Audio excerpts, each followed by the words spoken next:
All right. Happy Monday, everyone. Yo, yo. Welcome back to Business Hats Podcast. I have a business hat. How many businesses do you have, Mike? Mike Holmes. Hey, hey. I call him Black Mike Holmes. And We just talked about this. yeah, and so when we interviewed, we did an interview a year ago. I opened up with a Black Mike Holmes, and who made a comment to you? Oh shit, who didn't? So, Everybody black. They're like, uh, you let that motherfucker go, you black man home. I'm like, no. We talked about it because it made sense because there's a Mike Holmes contractor that's known and way more popular than both of yeah. us put together, And right? he's actually in our industry. So he's partnering with the 3M and Atlas Atlas. Shingles. So it's funny because Marcus White says, "Who Mike Holmes?" Well, Black Mike Holmes. That's who. Because if you say Mike Holmes, people immediately will ask you, "Oh, you got Mike Holmes on the show?" No, not that Mike Holmes. Black Mike Holmes. So it's, Yeah. how many businesses do you have? I just have Repair King. I had to do some other things unofficially, but officially just Repair King. Do you It's do a lot of repairs? I had to call him out. What kind of roofer names his company Repair King and doesn't do repairs? Why don't you do repairs? this guy. Oh, because I got the company, it was already named. It'd be like if I took over directory and they're like, "Do you direct people?" I'm like, you know. So it was Repair King before I got it. I definitely thought about changing the name of the company. I think about it all the time. I thought about it this year, but I'm nervous to do it. I think last time I was here was it 2 years ago already. Hmm. 2 years. When last time I was here, I had just made the recently just made the logo change, which was huge for me because it was a drastic one. It was from an RK to a crown. It wasn't a gradual one. And I want to change the name bad. I want to get repair. I don't. I want to get repair off there, but it's But just I think from marketing standpoint, repair gets leads, it gets clicks. that's another strategy too. That's a reason to leave it. Also, I'm leaving it for I want to change it, if I find the right thing and if it's worth it, maybe. But there's a strategy in you keeping the familiar name, the tenure that you have that comes with that. The other thing is repairs get us bigger deals. Almost when we go to a repair, we have our fingers crossed, hoping for a bigger deal. Even Mhm. if you I've also changed my strategy recently to just become a data hoarder. I just care about the data now. I want to get the data. So if I go to somebody's house, even if it's a lead, and this is and take the game, guys. Like if you guys are doing this, anybody out there, my suggestion is keep the data, keep any data you get. If you do a small repair, make sure I use AccuLinks. I don't know if you guys use Nimbus, whatever, but whatever software you use, make sure you guys are using the CRM. So I know some guys are using some free stuff, some cheap stuff, some I know one guy on Excel. It's like you better pay the subscription, buddy. But use a CRM and just become like a data whore. I just keep it all, and because then you got future customers, past customers. If I buy a lead, I, the way I view it is I own that data. If I go buy a lead package, say I buy 100 leads and say we close half of them or half of them turn into something, the other half are dead. I'm still taking those 50 other dead leads and they still go in my CRM as something. They're at least a dead lead so that now I can compound all the leads or anybody that I've had. So now I could just have hundreds or thousands of names and contacts. So if I want to do a mailer, or if I want to do something and go after somebody, or marketing, I now have the data. So it's future value. And repair leads are always cheaper than replacement leads. Absolutely. And a lot of time what I realize is that homeowners want a repair. They think they want a repair. They call for one missing shingle. Well, guys, what's that turned into? Oh, it's discontinued. That's why it fell off. Or you actually have hail damage. Or I've gotten a property manager relationship from that because they called me because they wanted the repair. So slick. I kind of like the repair I king love it. too. Well, it's you have five times cheaper leads. You have way more calls. You have way higher. I mean, think about it. 70% of contractors don't do repairs. Mhm. And search, if you study Google or request search for repairs are five times greater than a Mhm. replacement. Nobody, like, it's common sense. People don't go on the internet searching for new cars or new stuff. They search for repairs first. If you have a car, you search for oil changes. You want to Yeah. service it. If you have a roof, you don't go. like roof replacement, you will go roof replacement repair way more often. So you have 30% of competition doing it. So you're not competing with the 70 who don't do it, Right. and you have 5 times more the demand. Yeah. So I guess so. I'm kind of coy and I kind of play with that, right? So do I do repairs? You see my reactions because no, I don't like to do repairs, but I'll take the repair calls.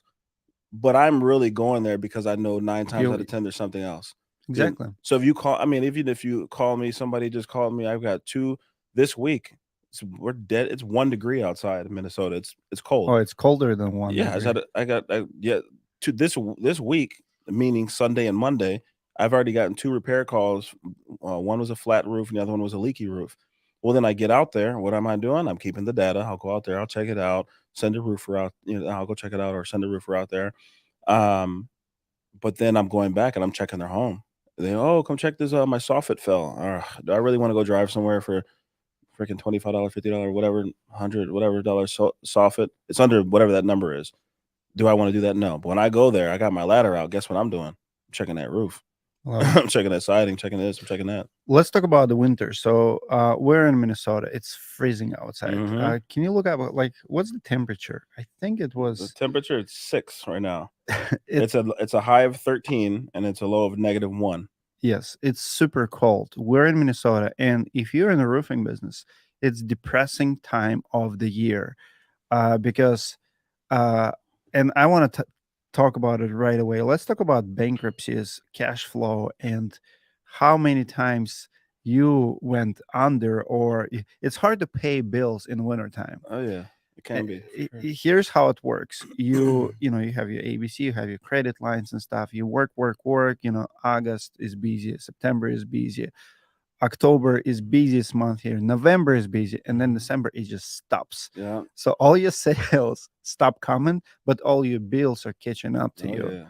Oh yeah. You mentioned that 2 years ago you got in trouble. Let's Yeah. talk about it. I did. And it's funny because like nobody wants to talk about the what they don't want people to see, right?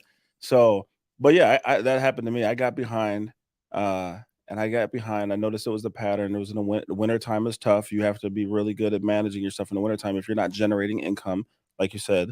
Um, I got behind, and part of it was I think the bulk of it was when I had to right after COVID, I had to let go of a admin in the office who was holding it down, and I had to let her go, and so nobody was there doing the job. Well, then we're busy, and I don't have time to interview and do this, and we're a smaller company, so I'm caught in the mix. And so what happens? You just wear that hat too. Well, then you can't wear that hat 100% and wear this hat 100%. So then you begin kind of half-ass doing this or half-ass doing something has to give. And then either it's production, you can't continue to bring in the deals, you have to manage the ones that you have, but you got to kind of figure out what's the balance. And so I ended up getting behind. Things started slowing down in the business. You'll see that the sales just stop. Then you got to go do production or whatever it is. So I got behind, started traveling a lot during the winter time and just forgetting about things, or people didn't know who's calling, who's collecting. Uh, some customers don't want to pay, yada yada. So you just have a compile of different things that happen. And I got behind. I think on ABC I ended up owing 92,000, and SRS was $67,000. I was like, So you don't have money in the bank to pay it, but you have $90,000 bill, is 60 something and then you thousand. got to wonder where's that money come from, and then so you're like, oh shit, that's a lot of money. What was your receivables? Um, at that time, it was a few 100,000, but they weren't coming. It was just, just stuck. It was like either homeowners, they wait, or they don't, or they kind of just sign off. Like in Minnesota, Mhm, people kind of sign off right when Christmas, right around mhm, Thanksgiving, people just sign off until New Year's. They don't want to talk mhm. to you. I don't want to talk about business, holidays. It's Christmas. I don't want to talk. They don't want to talk and, about and, it. and you can't push it. Yeah. Guys, comment below what you do when your customers start ghosting you, especially during the holidays, during Yeah. Thanksgivings and Christmases. And Yeah, and then and there's a percentage of people that we've experienced that they have the money, mhm. but they have kids, and Santa's got to come. And then so they're like, well, and then they start trying to be their own financial advisor. They're like, well, if I spend a little bit of this roofing money, and then if I wait for my tax return, and then they start ghosting you. And the longer they don't pay you, the harder it is to collect. Yeah, it's the hardest to collect. And then on top of that, you have your obligations, right? So if I have a 30-day with ABC or 60 here, well then now I have stuff accruing and I got to keep paying. Well, the money has to come from somewhere. Mhm. So then, and you don't want to get in a Peter to pay Paul thing because it's hard to get out of, and then it gets messy. So I got behind, and it's funny. I was talking to some friends. I'm like, man, I never seen a 92,000,000. Oh shit. And then there's another bill. I got nervous. My friends were like, well, they're like, why don't you just pull a Trump? I was like, what you mean? They're like, fucking Trump claimed bankruptcy at least 13 times. They said that's what the white people do. I'm like, I'm like, oh shit, it is kind of smart. I don't know, maybe. And I really considered it because So who was giving you the device? Your friends, like your industry friends? industry friends. I'm not gonna say their Sure, names, sure. but industry friends. They're like, fucking claim bankruptcy. Write it off, start over. You get good credit, and then I've seen other people modify their name. So if my name was Repair King, I've seen people do Repair King Construction, Repair King LLC, Repair King USA. There's a Mhm. lot of that goes on out there, and I just didn't. I don't know. It turned into a pride thing. It's not only. I had the funny thing is, in 2015, I got in financial trouble, like 350K. It was the same thing. It was $80,000 to ABC, and the same thing. Like like all my vehicles was paid off. Like I bought trailers, I bought trucks. I have like 8, 9 vehicles that was Hmm. all paid off. But when season ended, between collections, receivables, like I couldn't pay my bills, so I started making arrangements. And I remember people were saying, even my lawyer said, consider bankruptcy. Hmm. And I'm like, it's everybody gonna know who I am. That Yeah. ABC rap, that Yeah. United Products rap, you can change the name, but everybody gonna Yeah, know. absolutely. And in my experience, so part of the reason when I took over Repair King was because the previous owner actually had to claim bankruptcy because he got in the same problem. And we talked about that last time. Mhm. He got behind with the bills, and that you see that's a constant thing that we have to talk about here is managing the financials in this industry. And so he got behind, and I took over. When he claimed bankruptcy, I went to go apply for my credit lines. I'm a new company. I did a DBA, right? Well, then I go to the credit people. They go, "Oh, Repair King." I go, "No, no, no, that's not me." I go, "No, it's a DBA." They go, "But you owe us money." I go, and they don't care. Maybe they've seen enough of it where they're just apprehensive and guarded, and they're like, "We need something clean." I'm like, "It is something clean. It's an acquisition." So it just didn't. I ran into some to some issues with that. There's a Beacon. I said it doesn't matter, but I went to Beacon. I have no experience with them. I went to go apply for a credit line. They're like, no. I'm like, why? And they're like, well, because it says here Repair King owes. I'm like, that's not me. I'm like, check. Here's my information. Go call these other credit But lines. anybody can do it. I mean, I can see their point, you know, their risk because someone have done it before. Yeah. And why did the previous owner file bankruptcy? He got backed up because of the hold that the mortgage companies do, and then he took one of those loans. Those will give you $200,000 tomorrow loans, and he got backed up on that, and then same thing, receivables, AR. Excuse me. And then what happened was he just got backed up, and then he just wintertime and Minnesota's great because they pay good, but then you also got to remember we got 4 to 6 months depending on the year where there's not really much happening here. It's a little bit of tundra up here. I was listening, a reading article yesterday. There's a contractor in New Jersey did a press release. I have to do video response and make a There's video about it. He said that they roof in wintertime. mm, Like, can you roof in the wintertime? And like, this roofing company says they can because they're roofers. If your roof is leaking, like yeah. someone has to fix it. I'm like, please don't do it. Please don't tell people you can roof in the wintertime. What's your opinion? Where do you stop? I mean, I'll do like I will.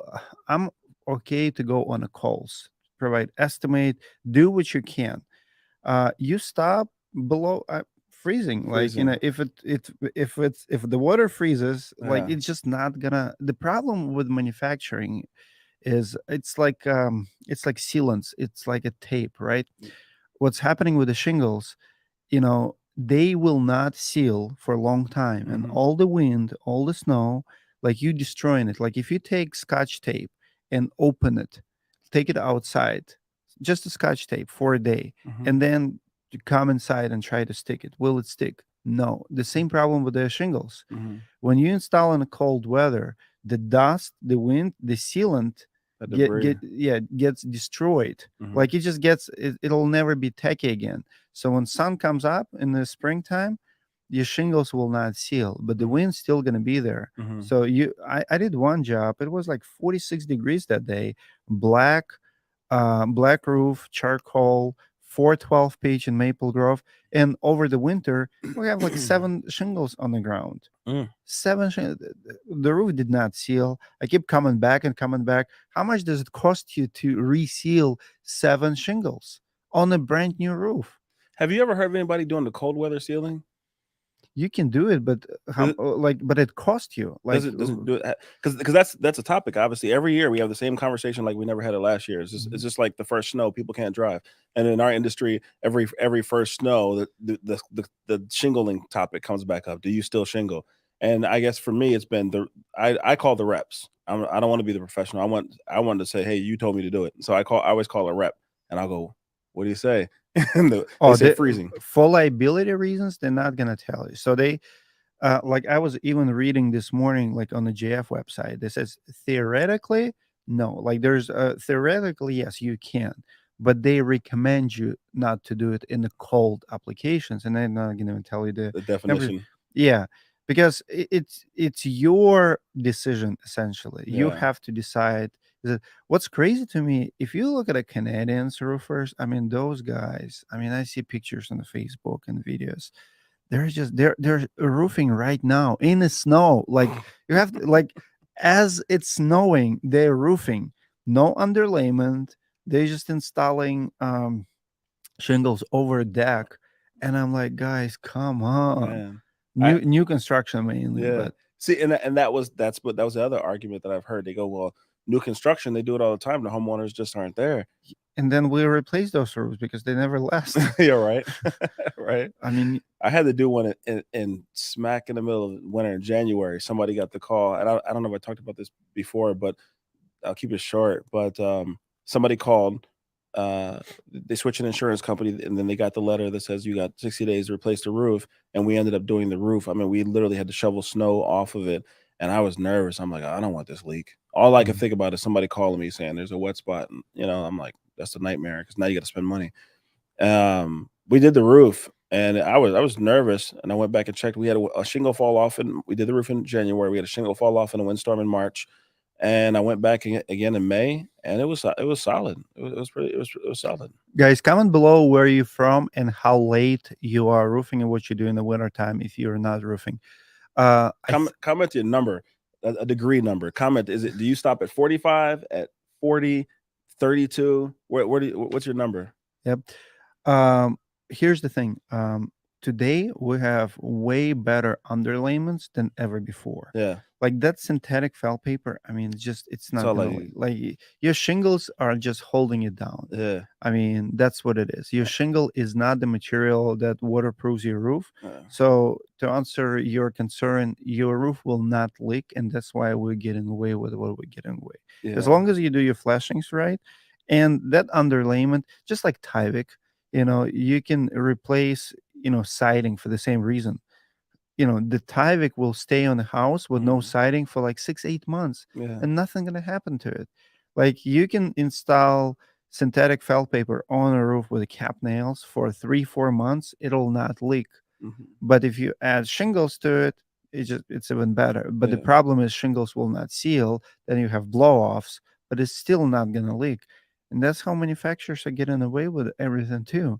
Because shingle doesn't have to be like 20 years ago, it wasn't the case with the synthetic fabric, too many seams. These days, it's the underlayments are way better. Yeah, I only use a synthetic I mean, I In don't in Canada, they still use felt paper. I don't know why. Yeah. Canada's like 30 years behind on everything. They don't learn like adopt new things. Mm. And they're also cheaper. Like the code in Canada, I went to Alberta a couple of years ago. Man, I was in shock. You think that US is getting cheaper in the whole construction? I mean, Canada is way down there. Like Yeah. I mean, it's just not regulated like Mhm. here. and codes are cheaper. There's still places around here that don't regulate. Sure. I won't say the name, but well, one, there's a state right next to us that doesn't really regulate anything, a whole state, and then there's some cities that are just across the border. Because I found out by accident when through these storms, Minnesota, we had a really great power, big storm here this year, and some of it spilled over and across the border into the next state. And I went to one state or one city, and I just realized that. And I'm like, okay, so where do I pull a permit? They're like, well, there's no building inspector. I'm like, what do you mean? They're like, well, you don't have to pull a permit. I'm like, what do you mean? you So know? let's read some comments. Pharaoh Steeler. I'm not filing for bankruptcy. I have Aspen's Roofing Yellow Book. Thanks, Elsie and Joe. How many companies have done it, man? It's insane. Yeah. Like the whole storm chasing industry is like that. Yeah. And so back to that. So I owed the money, right? So then I'm like, okay, what do I do? Do I claim bankruptcy? It sounds tempting when people are telling you the stories. They make it sound like it's a vacation. They're just like, oh yeah, you just fill out the paperwork, your debt goes away, you get good credit. How did they call it? Trumpet? Yeah, they just do a Trump. They go do the Trump, pull a Trump on them, and then so that's the president. I was. Do what he did. Look where he got him. But so I'm like, nah, my pride. I couldn't do it because of my pride. I couldn't do it because of the name. Because people are still going to know the name unless you just totally change the name and start over. And I wanted to. It wasn't worth it. 100, so if you put those two together, 92 and 67, what is that, like 150 something $1,000? And no, hell no, I'm not 150, 160. I'm not, it's not worth it because then now I can't make the same amount of money the next previous years. If I would have did that, if I would have listened to Those guys. the bootleg financial advisors, I would have not been able to. Could you imagine this year? Did you have a good year? Yeah, we had a good year. I didn't get my phone numbers, and I know we did a few million, but we're a smaller company, but you crazy? Hell no. I'd rather make with the profit we can make off of one deal. Sometimes in this industry, I think that's one of the things that makes this industry different. It's our ROI on one transaction. It kind of changes. You have to reevaluate a lot of what you're doing and how you process it. For example, let's say that. Okay, so if you say you have $150,000 back behind, divide that by your average roof cost. Okay, well, all right, cool. I need 15, maybe 10, 15 deals, and I get that back. How long does it take you to get 10 to 15 deals? Is that worth going through bankruptcy and messing up your name and having that attached to you and redoing credit lines and all that Oh, kind of stuff? Is not worth it. The other thing is ROI on even leads, right? Because I was thinking about leads. I was talking to somebody about lead packages and marketing packages. And by nature, I'm kind of cheap. I joke about it all the time, but I'm cheap. I want the deal. And sometimes I don't want to pay for things just because I hear the large number. Well, I had to break myself out of that. I had to seriously say, okay, for example, um, what's the guy's name? Matt. He does the insurance stuff. He's a cool dude. I like him. But I didn't pay for his program. I'm like, oh no, I know how to do that stuff. And maybe I don't do it like he does it, but I was just too stubborn to pay the money, right?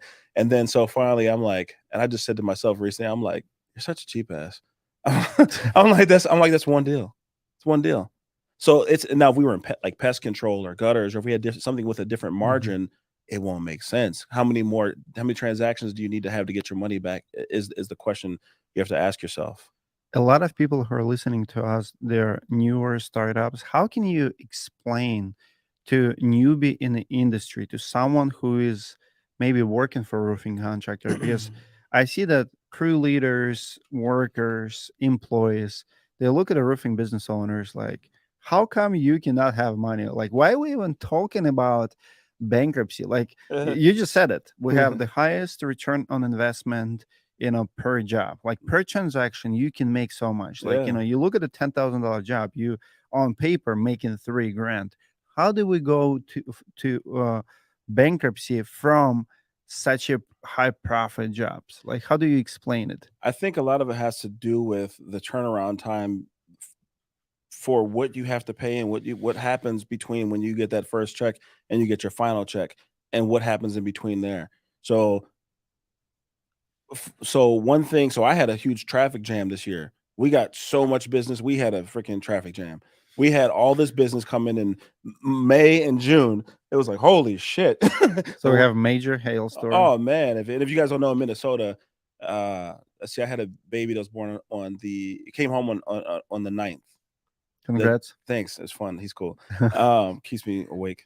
Right. Have you slept yet? Oh yeah, dude, it was kicking me last night. I'm like, dude, I got to get up in the morning. Quit kicking me. And then so, man, so the 9th, the week, the month of May, we had at least 1, 2, 3 up north. Got hit 3 times in a row. 3, 4. We had 4 major storms, significant storms, all within 2 weeks. So it was like intense surge of business.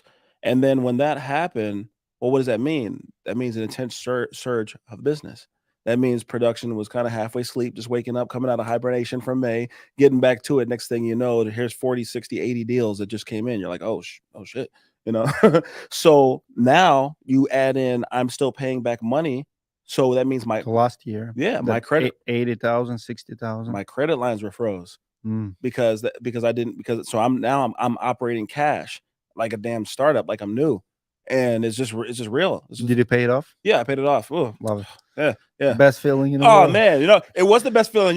So I walked into ABC with that last payment, like my money. I was like, open my credit line back up. Let's go. They're like, could you fill out an application? I'm like, my application? I just paid almost $100,000 to you. That's my application. What the hell? The fuck you should be? I just proved I could have ran off. I was like. They're like, yeah, can you fill out an application? SRS? I'm not rocking with them. I'm sorry. I don't know who y'all. I'm not. Forget SRS. They won't give me my credit line back. Really? Yeah. After you paid it off? Dude, you made money off late fees. You made money off. They got your money off me. Your sales guy got paid. You got your money back. I could have left. I could have dipped. I could have did whatever. I paid all my money back. And then the SRS won't give me a credit line. I'm like, okay. ABC gave me a small credit line back, but because I put them up against the wall. I'm like, listen. You're gonna give me some money. And then but I had to play them against each other in the beginning, because when I first got started, they didn't want to give me a credit line either. I was brand new. And then so they said, what was it? I played them against each other. ABC gave me $5,000, right? And then SRS gave me nothing. And they keep changing their name too. I don't know why. It's like SRS Roofing Contractors, Roofing Supply, this American Roof. I just like fucking. You should see in my phone. They got like 4 names. So ABC gave me 5,000, SRS gave me nothing. And I was like, what? And then so I went back in there one time to pay for something, because they were 2 blocks from my old office, SRS was, right? Excuse me. So I go down there and I'm like, oh, I made a big show. I'm like, all right, guys. Hey, I went around, shook everybody's hand. Hey guys, nice seeing you guys. I'm gonna talk to you guys later. Like, why? What's going on? I was like, oh, well, ABC gave me money and you guys didn't. That means I got to go to ABC, because I got to work on this credit line. So I got to feed them so I can turn my 5 into 10, my 10 into 20. They're like, well, wait, they gave you money? I'm like, yeah. I'm like, they gave me, and I lied and said they gave me 10. I'm like, yeah, they gave me 10. They gave me 5. I lied. I said they gave me 10. I said they gave me $10,000. I was like, I got to get that 10,000 let's just wait. Let's just see what we can do. And then so the next thing you know, they came back to go, we can match them. We'll give you 10. I was like, all right, cool, appreciate it. I guess we'll be back. I went to ABC that I had 5,000 at. I said, hey, SRS just gave me 10. I go, they're right down the street from me, and they're showing they want my business. I was like, I had to fight with you guys to get the 5. They just gave it to me. They gave me double of what you guys gave me. I was like, what are we gonna do? Next thing you know, they gave me. My name is Dmitry, and I don't approve lying negotiation. I was in a hustle mode, boy. This is how you get negotiations, man. So, all right, but you get it. Here's what I want to explain to young guys out there, or startups. You all look at the numbers, at the profit margins per jobs, right? Like, I agree with you. Per transaction, we make a lot of money. But here's one thing that you have to keep in mind. You have a lot of crazy people out there. You have a lot of bad craftsmanship that will take place in your company. Think about every sub, every employee, every job that takes longer. Your risk is also 10 times greater than, in landscaping business, for example. Your mistakes, if you get paid on every job, good. I did in 2019, we did a metal job. It cost me 60 grand. Had to redo entire job, like one job, one transaction. But also when it gets into mistake, think about how much money that mistake cost. We can have $10,000, $20,000 mistake. And as an owner, that's the risk you're taking. if you collect everything on every insurance claim, I mean, what are you going to do with a homeowner who, like, and I want to talk about it right now, who decides not to pay for 3 months? Mm. You have to pay your sub, you have to pay your bills. Mm-hmm. I mean, that's the real problem. Mm-hmm. And what do you do with these people? People who count your money and who at the end of the job giving you money but say you already made enough profit, that's enough for you. Dude, there's so many stories, but How often it happens? it happens. And I just had a buddy call me last month, right after Thanksgiving. He just called me. So last time I was here, we were talking about me going into small towns, right? Well, I went into a small town, an hour and a half north of here, and I met a lead. I had a lead. I got to a door. I did my whole little spiel. Talked to the guy. He had more questions than any other human that I've ever met. And then and I could talk too. So we were there about 45 minutes. Finally, he walks me over to this machine shed, and then he opens his door and he shows me all this equipment in his big trailer. He's the local contractor. And for 45 minutes, I've been talking about what I do, why I'm special, blah, blah, blah. And he kept asking me the difference between me, a guy who comes after the storm, and the local contractor. So I'm not talking trash about the smaller guy, but I'm just saying that more so I'm a specialist. And that's kind of how I present myself. You have a special situation and you need a specialist, and they're good for what they're like. Hey, he can build a house better than me, but in this situation, you better call me. So then he goes, Mike, man, I knew about you before you got here. I'm like, how? And I don't know, I almost said the city, but maybe you don't want me to say it because it's a small town up there. And then he was like, yeah, he was like, he's like, you got six of my, he said, you got six of my customers. I'm like, what do you mean? And he started naming them. And he goes, yeah. He goes, I got the phone call. As soon as you left, they all called me. They go, there's this big 6'4" black guy. I'm 6'2", but whatever, thanks. And they go, there's this big 6'4" black guy walking around signing people up and everything. And he named them all. I'm like, he's like, yeah. He was like, they all called me right after you left, and I told them to go with you. I was like, oh, well, thanks. So we started talking. He's like, well, my problem is I want to use you, but you got small town politics, and how am I going to explain to them that I got somebody else doing my roof? Long story short, I made a deal with him. He's a contractor. I said, listen, well, I'll do this. You got two big buildings. You got your house and this big metal building. I go, call me back. What the hell? I go, if I get one building paid for, I'll walk away. You keep it as a contractor, buy me a steak, and keep speaking good about me, whatever. If I get both paid, you pick which building you want. I pick the other building, and we just did a handshake deal like that. And I went there and I got his machine shed approved and his house got denied. Two different insurance companies.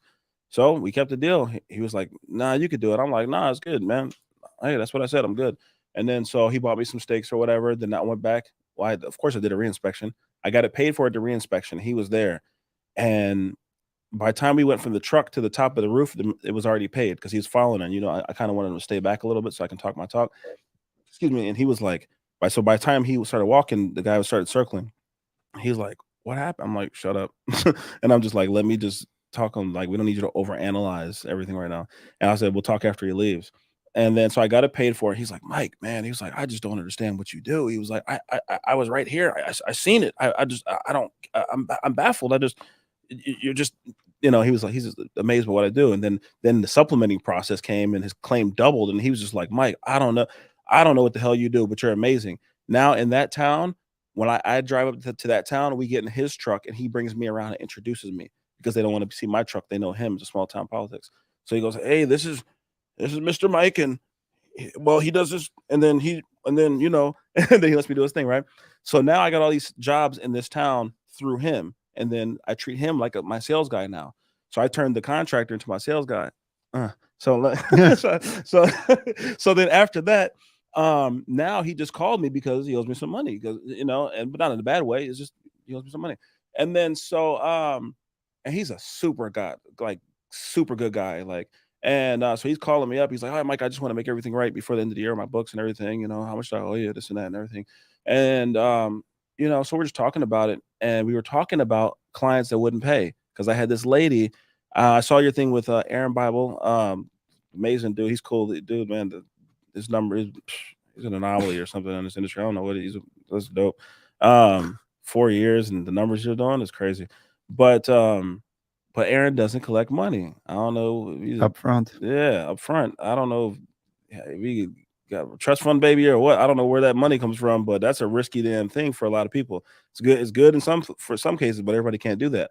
I do it on a case by case situation because in Minnesota, you go to some small towns and they're like, well, we do handshake deals out here. Well, I've done that shit before, and I got a pen in my pocket. And if you like to sign, I can do it on your phone too. So I've done some handshake deals. I went to one storm before, and I went to an insurance agent. He gave me 6 or 7 deals, and part of my agreement with him was him telling me the bad experience he had with signing contracts the years before, and how they came in, and some contractors came in. They kind of messed it up for everybody. It's just relationships, right? A girl gets her heart broken. Now she's mad at all guys. Insurance agent gets some contractor that comes in there and makes people do a half a roof under a contract when they don't want to, and now they hate the people to show up after the storm. Yeah. So I was like, all right, tell you what, because I already know how this insurance thing works, and referrals that's just a subcategory, but I know how referrals work. Boom, I'm the guy. So I go there. I've never had to worry about it. I had 9 deals through this guy. The first day of the storm, I didn't make anybody sign. I was so confident. I was like, "Oh, this guy again. Your insurance agent told me to go." Yeah, Oh man, it was so. I was counting my money. I was already counting my money. Nobody went with me.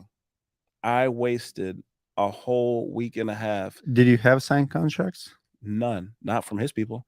The only deals that I got out of this stupid storm was 2 that I did, and I had so many deals in the beginning that I had 9 the first day. I had so many deals in the beginning that I just gave my referrals to the sales guys, like, "Here, just keep them busy." And those were the only deals that went through were the ones that they had and they signed, and then I had a Dairy Queen and, well, I had a Subway, but they went with somebody else, but I did the Dairy Queen too, and thank God I made a nice amount of money off that, but What's number one reason someone tells you they go with someone else? What do you usually hear? What kind of objections? Is it always a price or side deals. They side? don't wanna talk about it, but it's side deals. They don't wanna tell you. They got people paying their deductibles. They got side deals going on, and that's what people don't talk about, and that's the damn truth. Because why if every contractor, I mean, what's the big difference between the contractors? A little bit of service, craftsmanship is pretty much the same.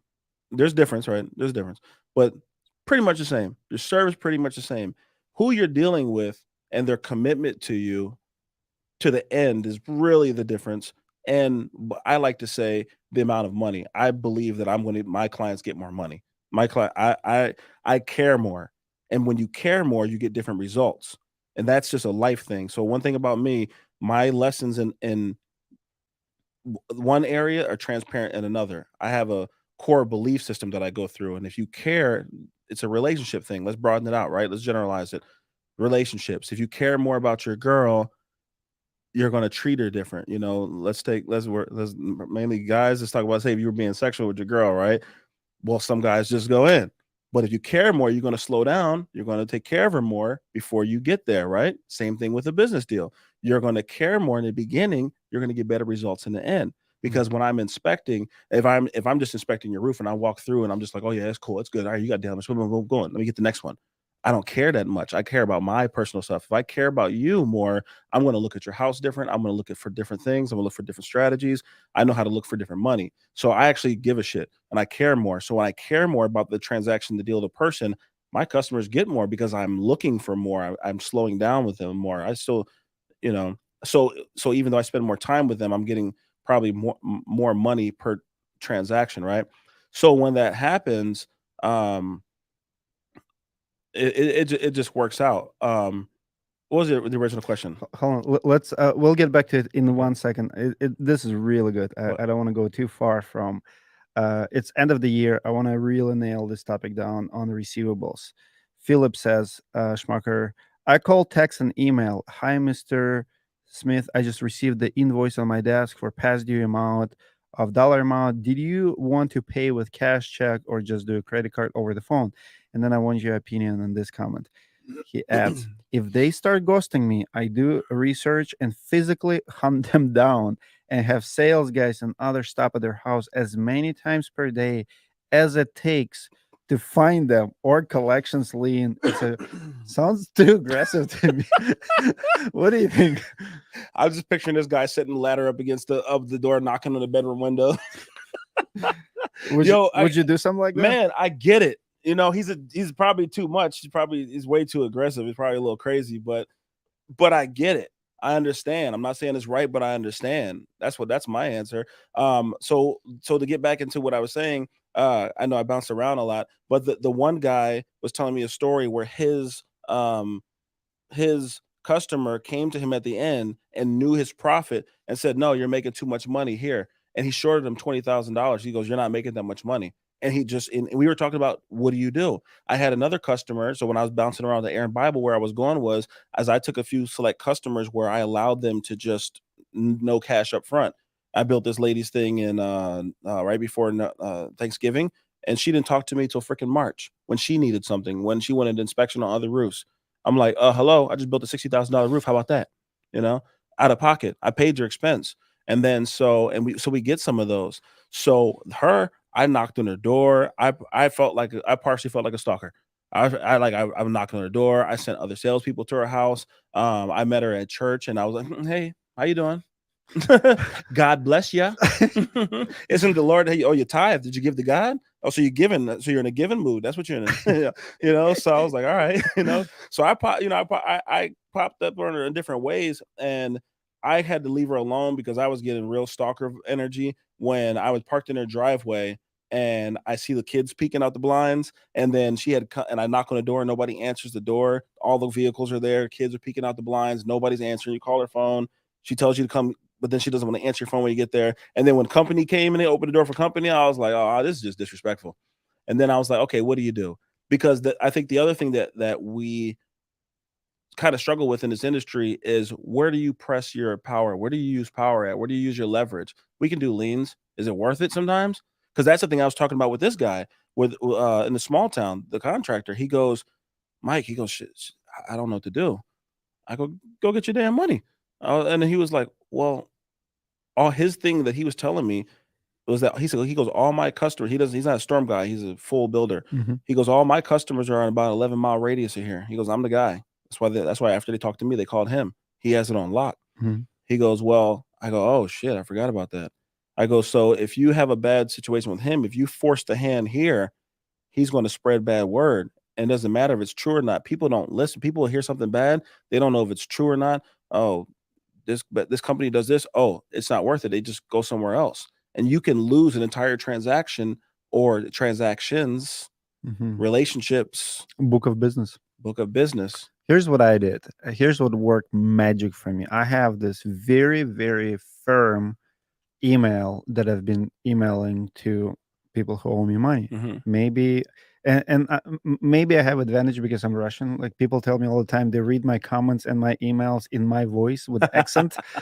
But here's what I do. Yep. I ask my team if we did what we're supposed to do, because there's always problems on the job. If you messed up, you have to, your punch list and stuff like that. People take advantage of it.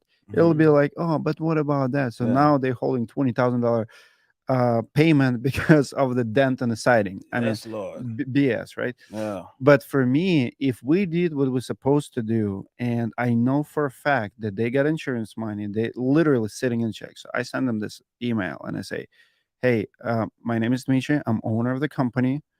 I know we did a job for you. In the QuickBooks, it tells you when you send invoice, you can see if it's been opened. So we Mhm. will resend invoice 3-4 times. So, and usually it's after like 2-3 weeks past due. It's like your invoice is past due like 21 days now. I'm giving you up until Friday. If I don't hear from you on Friday, Monday, I'm filing lien and I'm taking you to small claims court. If you have any questions, reply to this email.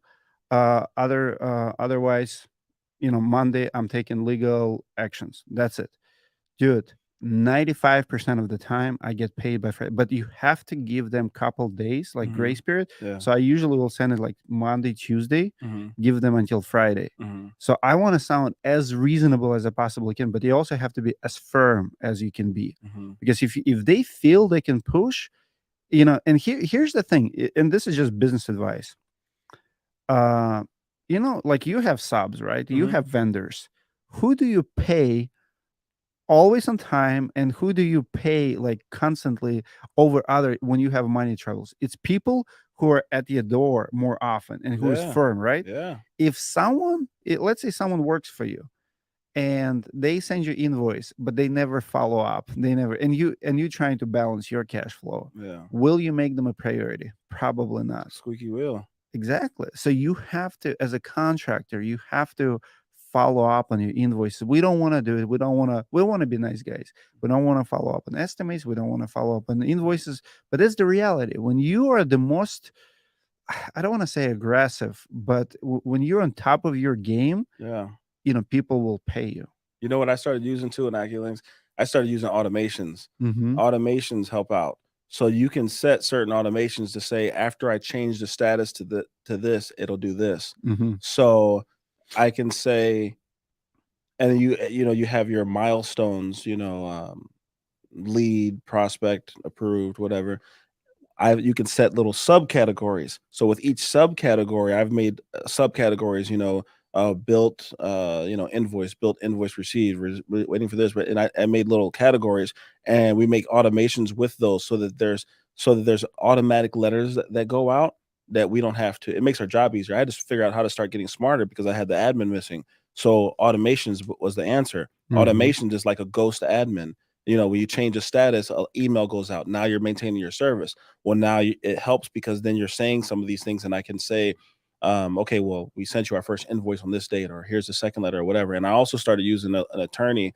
Um, I've had resources for a while, but this is the year that I actually started using an attorney to collect some money, and so they've been okay, and I don't know if it's I don't want to say that they don't have an easy job because they're trying to get money, and obviously I couldn't get it, so I got to go to them.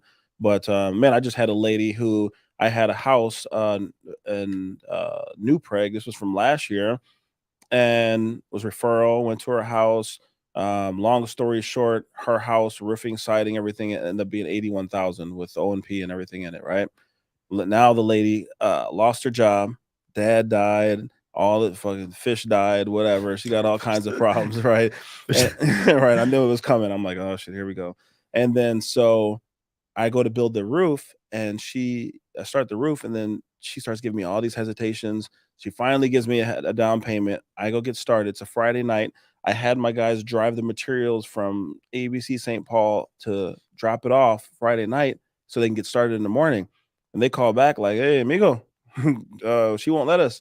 I'm like, "What do you mean she won't let us? She gave me the check." And so I go, and then she has all these objections. I'm not going to be here. I need to watch. Da, da, da, da, da, da, da. And I'm like, "Oh shit, here we go." So she wouldn't even let them set the materials there. So I had to go put them back. I had to restock them. Then she wanted to stop doing business.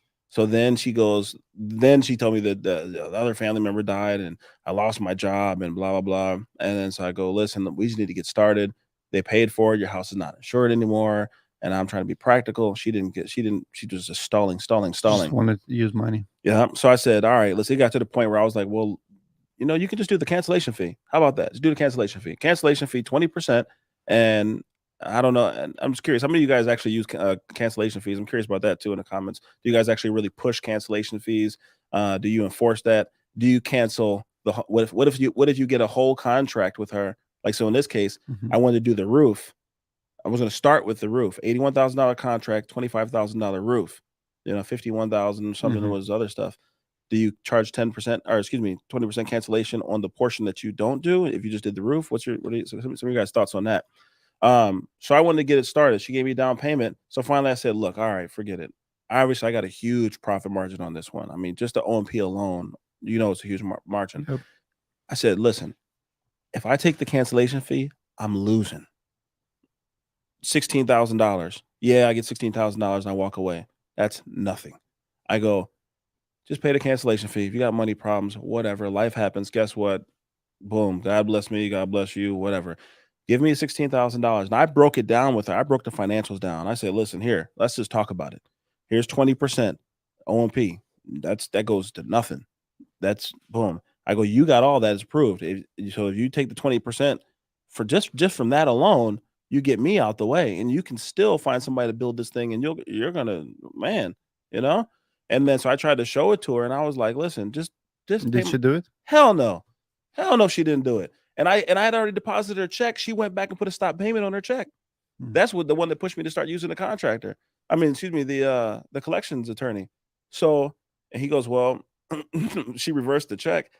And I go, well, shit. He goes, well, we can threaten legal because she did write you a big check with intent. I go, do whatever you got to do. I don't care. But then, but I don't know. I haven't heard anything yet. I had another lady, a restaurant up in Princeton. I got this 25-year-old damage approved. You know how that goes. And I got it was like, what was it, $67,000 for her claim. Got that paid for. Everything was great. The first day we met, I sat down. I ate the food at her restaurant. You want to pay full price? She was like, "Oh, you can pay for it? Nah, you're a customer, whatever." Because I'm gonna pay full price, and you gonna pay full price. So I'll pay for this taco. So then, at the end, I mean, everything was good. She was telling me stories about how people were shorting her.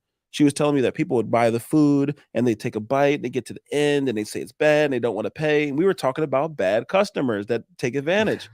This freaking lady at the end sends me an email after everything's approved. Soon as overhead profit got approved, she goes, "Hey, everything was great. Appreciate your services. Me and my kids are going to take it from here."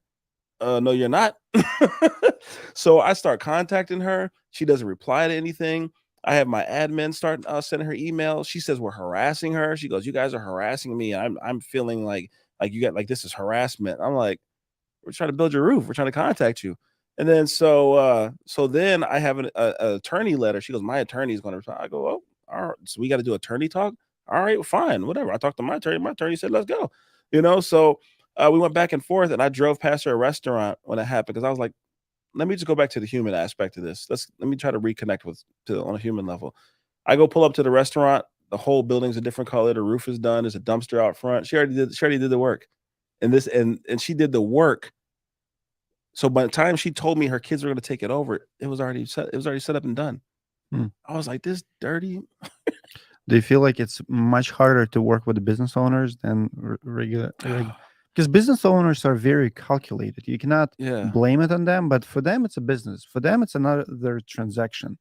They, for them, you're a resource. You yeah. got them what they needed, and now they turn on put that business hat on. Now they're a Yeah, roofer. they're different mentalities. They're different mentalities. There's pros and cons to each side. Like homeowners are. This depends on their experience level. Is this their first claim, or have they done this before? And I'm sure like a customer in here in Minnesota or Florida. Like say a Florida hurricane person, they've done that. Or Texas, Texas, yeah. boom, they're more educated than you are half the time. And then plus they all talk right. So homeowners, there's good things with homeowners and there's cons with homeowners too, where the thing with homeowners and a lot of it comes down to the money. The money is the same is the common denominator. Because I think with homeowners, you get people who haven't seen this amount of money and they're giving it to you. And some people are just I got some homeowners who are like, do your thing, and they're great. And I have some homeowners who are like, well, what's this for and what's that and how much do I get? And I'm like, oh Lord. And then the same thing with the business owners. The business owners, some of them are really easy. Some of them just want to get the transaction done, and some of them are they want to know what they start processing how much they could have made if you weren't there. Well then you would have got nothing, or you might have got something but you wouldn't have got these results. So then they start doing it, and there's certain business owners. I won't say some of them out there because I still got great relationships with some of them, but there's some business owners and there's some certain stereotypes of certain people and industries and certain things where they're just they have a mean bite, and they know and they want to hold on to what they got, and or they want to make some sort of different kind of deal, or I know how much money you're making, Yep. you know. Let's get back to comments really quick. Okay. Look who's here, Nikki DeAngelo. Oh, what's up, Nikki? As a salesperson and waiting on our final commissions, sometimes it can be helpful to involve the salesperson because sometimes the homeowner doesn't realize that they're holding up the salesperson's pay. Mm-hmm. 100% agree. We always have sales guys reaching out, following up. But uh, people who don't want to pay, they will also start ghosting the sales rep as well Yeah. all the time. Nikki says, as a salesperson, and when we are waiting on our final commissions, it's beneficial for us to get involved because we have the good relationship with them. Yeah, and that's an important part to not blow over that, because I think sometimes you think back from the back office perspective, you're looking at the numbers, you're thinking about the math. You can't forget about the human aspect of that. And you can't undervalue. Sometimes it may be easy because you think, the salesperson's out there and, you did your part, go back to producing and doing that stuff. And sometimes you need to remember, because what's good is as an owner, you know, sometimes you're in a position of a coach, right? And a good coach can be a good coach and not be a good player, and vice versa. I think it's good. Like, for example, for me, I think I'm the player who became a coach. So you have to not forget that you are a player and how valuable the player is. A salesperson, when you're the sales guy, you can't forget that, hey, I don't care if you are the owner of the company, you don't know this guy like I know this guy. You don't know his personality, the wife, the nuances, the side agreements that I know he wanted to make, or what I was up against, or mood, or how to get them. You have to trust that. So communication is really good, to keep that communication, open communication with the salesperson, and don't forget to just go around them and say, "Hey, no, this is collections, we got it." Keep them involved. That's smart advice, because they're the representative more so. They're the relationship. And if somebody comes in now, you might come in as a back office guy to collect your money. You don't have the same relationship with that person. Yep. You didn't bond that day with them. One thing I want to say to all of those guys who don't understand how roofing companies go bankrupt, you know how well we say systems and processes, systems and processes. Well, collection is one of those systems and processes that you have to build. I remember every freaking year, when you have especially at the end of the season, your receivables are so big. I recently went to big companies, Sam Kohler, who does 17 million this year. They have a couple $1 million in receivables. So all these companies, I mean, Aaron Bible, he's gonna have millions in receivables now. So you have to think about it. You have to be intentional. You have to have a strategy plan. They don't teach it in college how to collect money in the roofing business, but how you do it, we literally would write every single name who owes us on the board, and we would assign people who would be point of contact. Like if I don't have enough money to pay payroll this coming Friday, and I have 38 people owing me money, you have to chase it. It's a task, it's a job for entire team. In my company, anybody can collect the money. And that's one thing that you have to do is oftentimes we have that accountant, which is, think about it, if accountant is sick, not in office for a day or two, and someone wants to pay you, like anyone in your business should be able to pick up a check or collect the Mhm. money. It could be sales rep, it could be production manager, whoever, it could be crew leader, it could be your employee who picks up a yard sign. If they see the homeowner, but you have to train them, you have to give them that authority, that, hey, Jesus, you go in there, pick up a check. If you see the homeowner, if he offers you to bring a check to the office, don't tell them no. You'll be surprised how many companies are not equipped or trained to do that. Homeowner would call you and say, hey, you guys finished my job, can I pay? Your receptionist should know what to say exactly, because that's a priority, and so many homeowner contractors don't have that system. Yeah, so I got 2 questions. So one, I just had that happen where a homeowner, and they were what do you call it? A foreigner, different country. They came here, English second language to them. They came out and they just want to hand the check to whoever's there, right? Hmm. You did roof, you get money. And my crew leader called me after they left and said, "Hey, they go get the money." They tried to give it to that person. And I was like, "Oh, okay." So I drove over there and they were gone and nobody answered the door, and I didn't get the money for another 2 weeks, timing, whatever. And I'm like, and I thought about that. I'm like, should I have let that person take the check? And then, so one, have you done that before? Yeah, Okay, okay. And then, that's exactly how we did it. Anyone should be able to collection is so important, because when people are ready to pay, you want to grab it. yeah, Like, yeah, because like 2 weeks later, yeah, something might change. yeah, You might have a leak, you yeah, might have whatever. yeah. Another question. So, there's that old model buy, sell, build, collect. You heard that before? Hmm. So the point is that there's an incentive on the collecting portion. Do you recommend that if somebody else, if you have a collection, the sales guy, and if Nikki just commented, and if Nikki goes and collects your money, what does Nikki get? I don't think she should be getting it. It's a favor. It's a teamwork. You know, I do something for you, you do something. The same with inspections. You go meet my adjuster. Does it always mean that you get my commission? No, but maybe I'll do it for you later. You collect the check for me, I'll do something for you. I mean, whatever, buy lunch, dinner, whatever. I mean, it's I've had both. I mean, that's a beautiful thing about life. There's always balance and dualities, right? So I think I used to, hey, if it's one at a time, if it's a special occasion, whatever. If it becomes habitual, what I've realized as an owner is you have to have something in writing because it can be because everybody doesn't have the same relationships, right?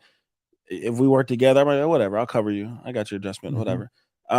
But if it's the third or fourth or sixth time, and if I got another one, all right, now I'm not doing something. Now how do you do that? And if your relationship with that person isn't as tight, like you might have a senior person and then you got a newbie and somebody's doing something for the other person, that same relationship isn't there, and one person's time might be more valuable. Say, I need you to come help me with an inspection. Well, it's the first day after a storm. Time is everything. I don't got time to drive half an hour this direction and spend an hour with you. I just lost two deals. So what I did was I asked around other industry people, and so I haven't enforced it this year, but I just wrote up a new pay plan, and not instead of the thirds with sell, build, collect, I broke it down into four sections. And I don't know the exact titles, but I gave them. But essentially, it was the sale, it was the adjustment, it was the color select, and then and then the finalization of the process. And each portion was 25% of your commissions because you have to have something in writing in Mhm. case somebody leaves. Exactly. Because if you leave, So if they didn't collect, if you no, didn't collect, if you someone else have to do it. boom, yeah, if you leave at this stage, or what happens if you came in on the second half And of a it's deal? sales guys never agree to it. Comment guys if you if you agree. But people, so many salespeople in this industry think that their job is to sell the job, and after they got like, and they all, that's how they count their money. Yeah, You know, I brought you 100 contracts at $1 million. You owe me 100K. yeah, I mean, they don't care about picking up colors, doing like all the nothing. paperwork, or Oh, collecting payments at the end. They already count that you owe them. If for God's for sake, like they quit on you, you still owe that oh money. You're yeah. not gonna, stiff them. You know, You're gonna. I had so many people just literally drop off a check on a. Here's a check. Where's my money? What the? Where's the customer? What's the name? What's the color? What are we doing? What is this for? we, Or we have one guy a couple of years ago. So he came here from, I think he was out of state, Colorado, and typical storm chaser. And Mhm. I don't hire those, but he's like, I don't need your leads, I'm gonna go knock doors, whatever. Did not hear from the guy for 6 weeks. He doesn't want to come for training. He's not a team player, right? Mhm. But he wants to work for us, that's fine. 6 weeks later, we start getting complaints. He was taking checks, so he have manila folders in his truck. I'm talking about like 12, 14 jobs. He has money in them, and he was signing jobs, putting create in job nimbus. He would create a file and stuff, collecting payments, but never come to the office. People start calling, complaining. We got one negative review that lady gave him a check and for 2 weeks did not hear from anyone. Mhm. And we don't have a folder in the office. So I'm like calling the guy. I'm like, Ryan, I apologize. It's not working out. Just bring us whatever you have. I'll cut you a check. He brings 12 to 14 folders, drops it on my desk. It's the first time I see it, right? He's like, Did you have a CRM? yeah, Did he use it? no. So he drops the folders like, I need to get paid right now. I'm like, it'll take me like a day to go through these. I Yeah, want to double check like what are you selling? yeah. Let me see what's going on. And he went to Colorado, and I've been mailing him checks after. And he's like, "Oh, I heard that before, that I'm gonna get paid." I'm like, "What do you want me to do? You want me to blindly write you check what's in that folder? What kind of game is Yeah, this?" and you see how he brought his negativity to your environment? Kind of. That vanilla was his lack of trust. He was like, "I don't trust you. I'm gonna control the money." But you cannot well, and it's, I think it was just negligence. Like, he was not part of the culture. He was there are a lot of But people why like would he that turn in the check though? he did not care for it. Like, he was not he didn't want to play alone, I guess. He Mm, was playing his own game.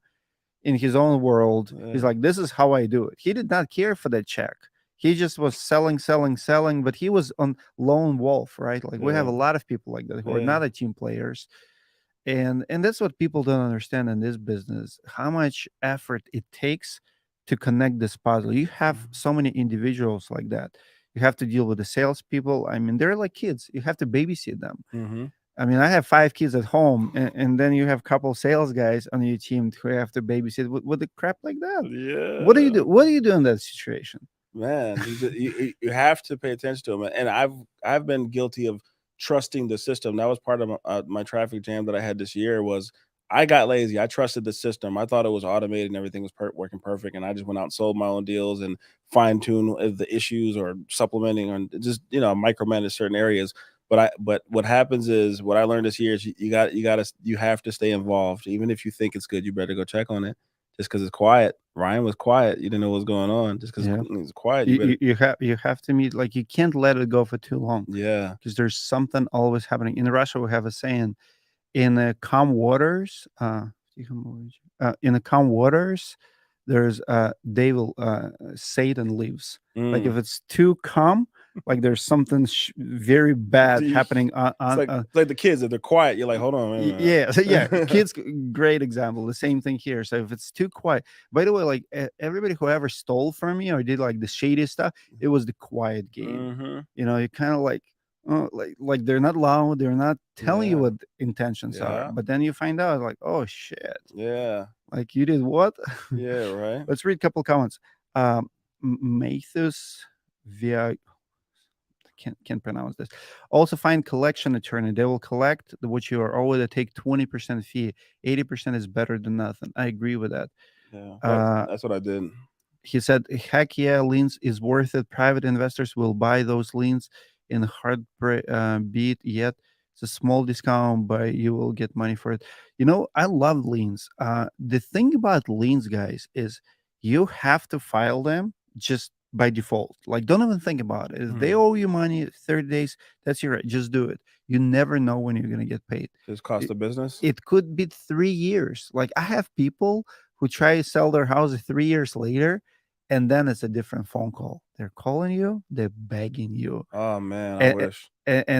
because they can't sell the house, right? Yeah. So I remember one guy, it was like $1,500. I still file a lien. He paid me 3 grand, like 2 years later, and it's your relationship with money. I hear people say it all the time, like, "Oh, it's not worth it, cost of business." I'm like, you know what?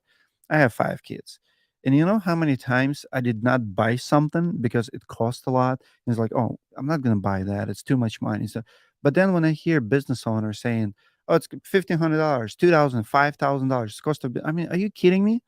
Like maybe you have billions of dollars to spend, but for me, the way I look at the $3,000 bill, it's something that I can rent a cabin for 2 days and build memories with my kids. Sometimes I will not go to cabin because it's $3,000. I Mhm. can't go every evening, every weekend. But now you're telling me that I should forget about it and move on. No, and I remember that I got $1,500. Mm. I keep adding late fees because my accountant will go and all past due invoices, just add a fee, add a fee, add a fee, and then it's 3 grand. Yeah. And then his realtor calls like, "Hey, we need you to do this. You're Oh. selling the house." Okay, done. I think it's dope. I think I'm gonna take a serious look at that, at doing that with probably everyone. Yeah, because there's lots of them.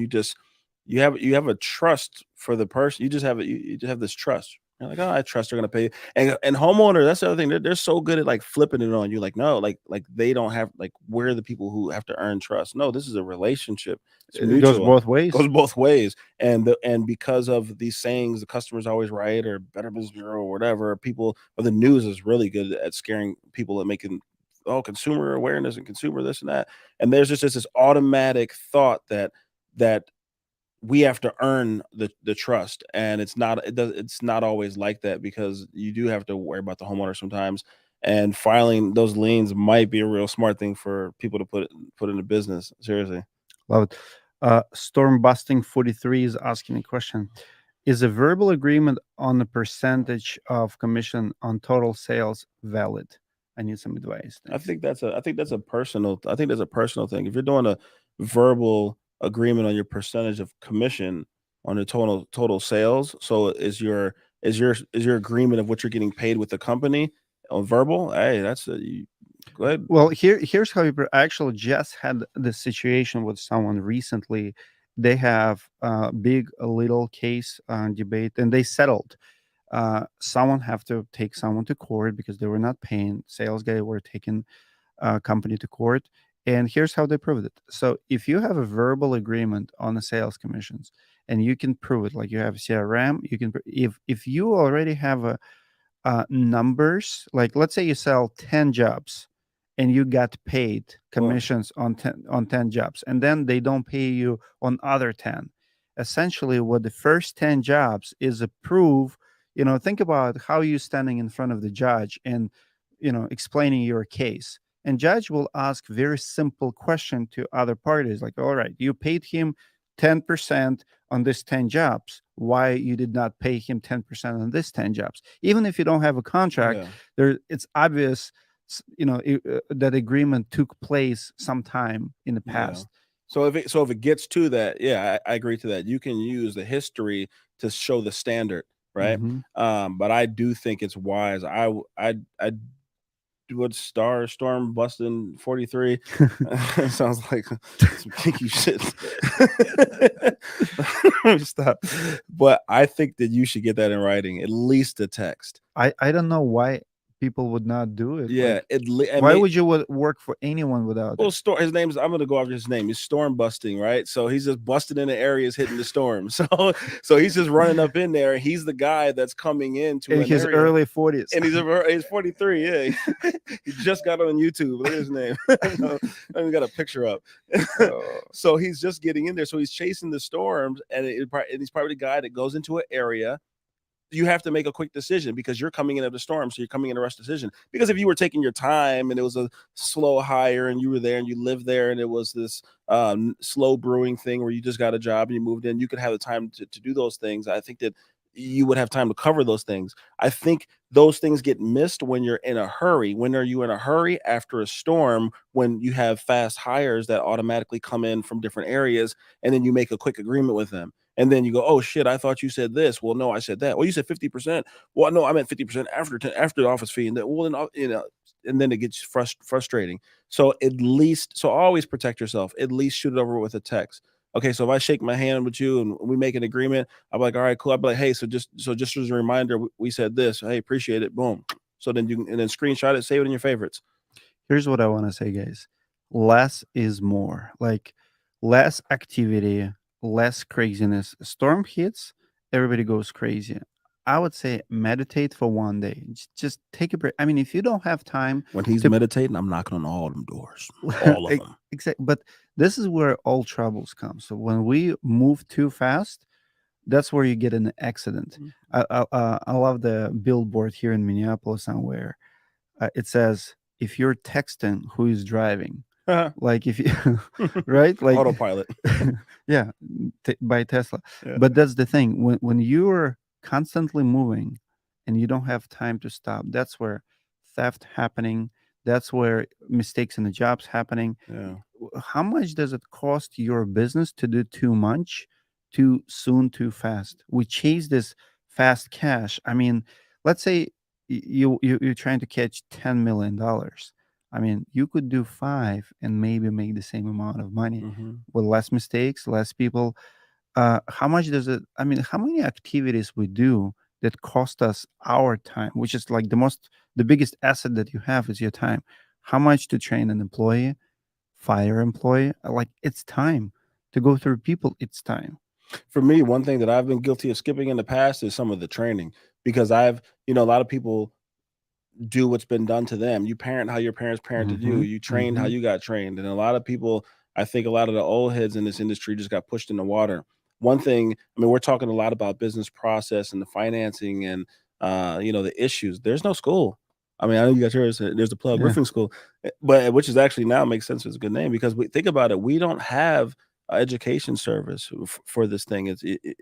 I, I didn't have anybody sit me down and say, all right, here's how you pay, because I wonder that all the time. Because I think this year I'm gonna try to do a little scaling and a little growth. But it's like, what do you pay this person? Do you pay salary? Do you pay commission? Do you do half and half? Do you do this? Do you do that? How do you do this? When do you do this? You have to talk to other people. And that's one great thing that's um for me that I found through a lot of the networking with people around the country from conferences and everything else is that well then you make industry friends and you guys can talk to each other because nobody's going to really talk to anybody in your own market. Absolutely. Hook Agency have a question for you. Um, when we're doing our door knocking versus digital marketing What's rep, up, Mike, Tim? I know you got time during the winter. Yeah, buddy. Hey, hey, we were talking about that earlier in the car. We were talking about you. We were one of them in the car. I was telling Dimitri that there were some people I did songs for because people, I rap too. So Tim came. That's funny you said that. He has a good idea, right? So people, I did music. I do music for fun. When I get bored in the wintertime, I make something up. I did shirts. I did bug sprays. I did whatever. I get bored and I just do something, right? So I did. So I used to do some. I used to rap back in the day, and the people that I were around were just they were in it for the reasons that I wasn't in it for, and I was turned off by that and it turned me off to the whole industry, so I left it alone. And but I miss it. I'm finding myself rapping in the shower in the car like everybody does. And then so I was like, damn, I really love this stuff. Like I like this shit. And then Have so you done anything about roofing? um not officially, right? But I'm going to. So I'm trying to please this thing that I like. Like if you couldn't do everybody knows fucking Dimitri loves CrossFit.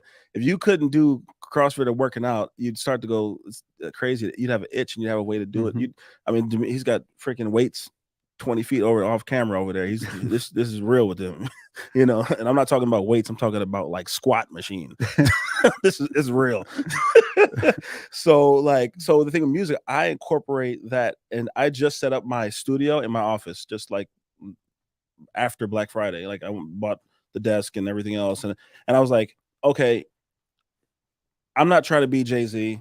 I'm not trying to be a full rapper, but I just like doing it. It's fun, and sometimes Do you have it out? Do you have why don't you start like TikTok or something? well, I have some TikTok. I play around with TikTok. I just do like random, BS. Just on But with the music, I'm talking about like music, With music. music, I have some stuff on YouTube too. My nickname is Mike Smooth, SMOOVE, right? That came from so people are like, oh, Smooth, where'd that come from? I was in the mortgage industry, and the reps used to come into the office, and I was handling a problem on the phone. I had it on speakerphone, and she happened to just come in and sit down, right?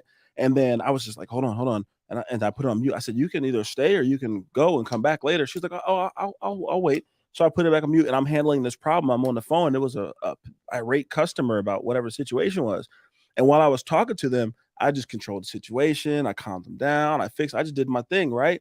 And I noticed that her mentality went from doing what she was just doing some work, and then she put her work down, and then she started watching me. Then she started leaning in, and then she was like, her eyes were like this, and her mouth got open. And pretty soon, by the time I got off the phone call and I stopped looking at her and I hung up the phone eventually, I look up. By the time I looked up, she was gone.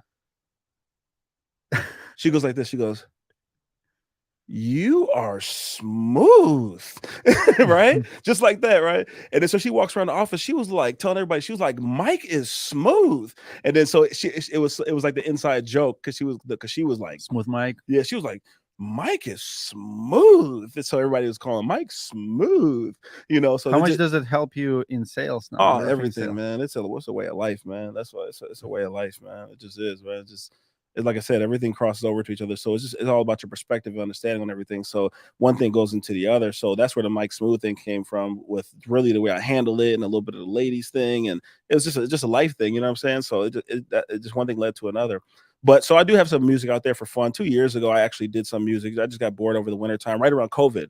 So then I just made about like 4 or 5. So I probably made like 10, 15 songs, but I only put out like 4 or 5 for fun, just I have a buddy, and if somebody calls me, I'll go. I don't usually do it on my own, but if somebody says, "Hey, come to the studio," all right, I'll come. So then now I got like 4 or 5 songs with this guy because he's cool. My buddy Gabe hit me up, and we did some songs together, and they're cool. And actually, some stuff charted, which was interesting. But I can't go be a rapper, right? So how do you solve this your personal life habits and bring it into work? Well, last year was it? I think last year, yeah, I was messing with Anthony, and we were going to a boot camp for solar. And I was going out there and I was like, man, I need to get on this TikTok thing. Like, I know I'm acting old. Like I mess around on TikTok, but I just do like bare minimum just to make me get used to it. And then eventually I'll start like increasing my quality and content. But right now I'm doing it just to do it, right? Just to do the action, the motion. Excuse me. So shout out to Ben too. That's what Ben used to say. He used to say, man, just do the action and you'll get the results later too. Oh, You I know? love Ben. Yeah, that's the How homie, close man. you were with the Ben? Oh man, Ben Minchaka yeah, in Love and yeah, Memory. yeah. Ben was man, that was the homie, man. We were getting closer. Right when these storms happened in May, we started getting real close. Like that's when we started really getting like we were kind of, hey, let's get together. We've been doing that for years and got together once or twice, but we started seeing each other more on a frequent basis when the storms happened because I called him for some Hardy board thing, and then we started talking and we started getting more dinners. And always gives us he always, Ben never could say no to anyone. Like if you call Ben and ask to meet or ask a question, he always will find time for yeah, it. he always would give you compliments too. He said that, he was like his interview with you, the first one he did, Mhm. he was like that changed his life. And a lot of the roofing school so I don't know what you guys did, but you did a lot of roofing school stuff. And I guess you've had him at some speaking things. Mhm. And he was really pushing me to do the same thing too. And I was like, well, I don't know. I don't know how to charge people. I don't know. So You comment below if you would want to learn from Mike. Like here's what you can teach people. There are a lot of people on social now who, how do you call them, relationship coaches. yeah. I mean, to me, you're not even a sales coach. You're smooth, and it's a talent. Like so many people lack it, especially brand new in business, like business owners who are shy. They Yeah. lack confidence. Can you teach confidence? Like, Oh, can you yeah. learn it? Oh, yeah, I think you can. Give me. Let's say I'm a very shy sales rep or business owner. How do you teach me confidence? I find what you're comfortable with first. Okay. You gotta find out where you're comfortable at first. It's just like if you were going out into anything, you have a comfort zone, and where's your comfort area first? You teach you teach what you're good at. You don't if you were going to play a sport, you're not going to go put somebody in the area that they're bad at. You're going to say, "Oh, okay, well you're good with dribbling the ball. Okay, well just dribble. Man, you're good at dribbling. You got this. Okay, now what if you just dribble and then you practice, shooting whatever, but you gradually introduce what they're not and what they're not used to, and you teach people to find what they are good at within that category because there's always subcategories. So I think one of the things I said last time I was on here, I talked about finding a way to love what you're doing, even when if you lost the love for something, a relationship, your industry, your work, whatever, find something in it that you love. Well, change that word love to confident. Find something that you're confident with in this. Well, I don't. Okay, so to homeowners, all right, so I don't want to go knock on this big scary door because I don't know what's behind that door and I don't know what they're going to say and shit. They're going to see me nervous and I don't. Oh fuck! Shit. I hate this. Someone hire somebody. Just buy a lead. So you didn't freak yourself out before anything even happened. Okay, first of all, my thing is I just like if I had a problem phone call, I would just start dialing and I'll figure it out by the time I pick up the phone. Improv. This industry, first of all, get good at improv. This industry is an improv industry. The more training you have, the better you're at improv. But Hmm. sales is a performance job. So it's improv. So get performance is good, sales training is good, and improv is good. So get good at improv, get good at being honest with yourself. If you make a mistake, great. The more honest you are, if you make a mistake, that means you're human. So get comfortable even with your flaws. My flaw is I might mess up on my script. Okay, well, that makes you human. That means you're not good at script. That means you have more in common with that person than you think. So if you get there, you talk to the person. Well, I don't want to do sales because I hate sales. I just was at the gym last night, and a guy I invited him to come meet with me in a few months before right before the season starts. He's like, "Well, I don't know." He's like, I don't like sales." I go, dude, you know how many times I hear that? You don't like sales because you have a definition of what sales is. Your perception is holding you back. You think sales is bad because you're thinking of a salesperson who's pushing their agenda and their idea. You're not thinking that you're just helping somebody and providing a service and they just call it a sales guy. Sales sounds bad, but you're good at helping people. You know what you're doing. You're coming here with good intent. Your intent's good, right? Right? Okay. You actually have a real purpose. You're really going to help somebody and they actually need what you're doing. What else do we really need besides that? The only thing in between that are these little spaces, and in between those little spaces, that's where some of the sales skills can happen. But if you start off with a foundation, people will see the human in you, and then you just go from there and just start by just talking to a person. I want to hear your some of your best pickup lines. Best pickup lines. Yep. Rewind to the last one. He said this on the last one too. Dimitri trying to figure it out. My pickup line. I never really had too much pickup lines. Opening. How do you start talking to strangers? For if it was the first one with the part of my head was a female. If it was a female, I was talking to a female. Yeah, you might want to talk. I'll give some tips to guys. Like co- find a genuine compliment to give to a female. That's probably not the most typical. Oh, you're sexy. Oh, you got pretty eyes, big tits. Oh yeah, cool. Like that's no. Compliment her sweater. Compliment her shirt, her shoes. Man, look at you. Compliment. Yo, try this. Compliment a girl's shoe game, or her purse, or the color of lipstick that she chose. Those are three slightly abnormal things that show that you're paying attention to detail. Shows you're a little bit different. Look somebody in the eyes when you talk to them. Ask a question, and here's the secret: listen. Listen to the answer. Hear what they actually have to say, and respond to what they're saying, and instead of just moving on your own agenda.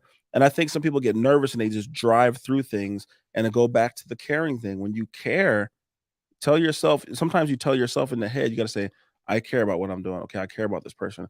I care to hear what they have to say. I care. Okay, you just change your energy, because you went from boom, big bad dude, I'm about to go get some whatever, go get the situation or the girl or whatever, to I'm here open-minded again. I'm caring. I'm here to care. And when you care, you're listening, and you come in with a kind of a, you even see that even the tone change. You got a little more gentle, and you, once you change yourself, people feel that energy and match their energy. That stuff, you've heard some of that before, mirroring people.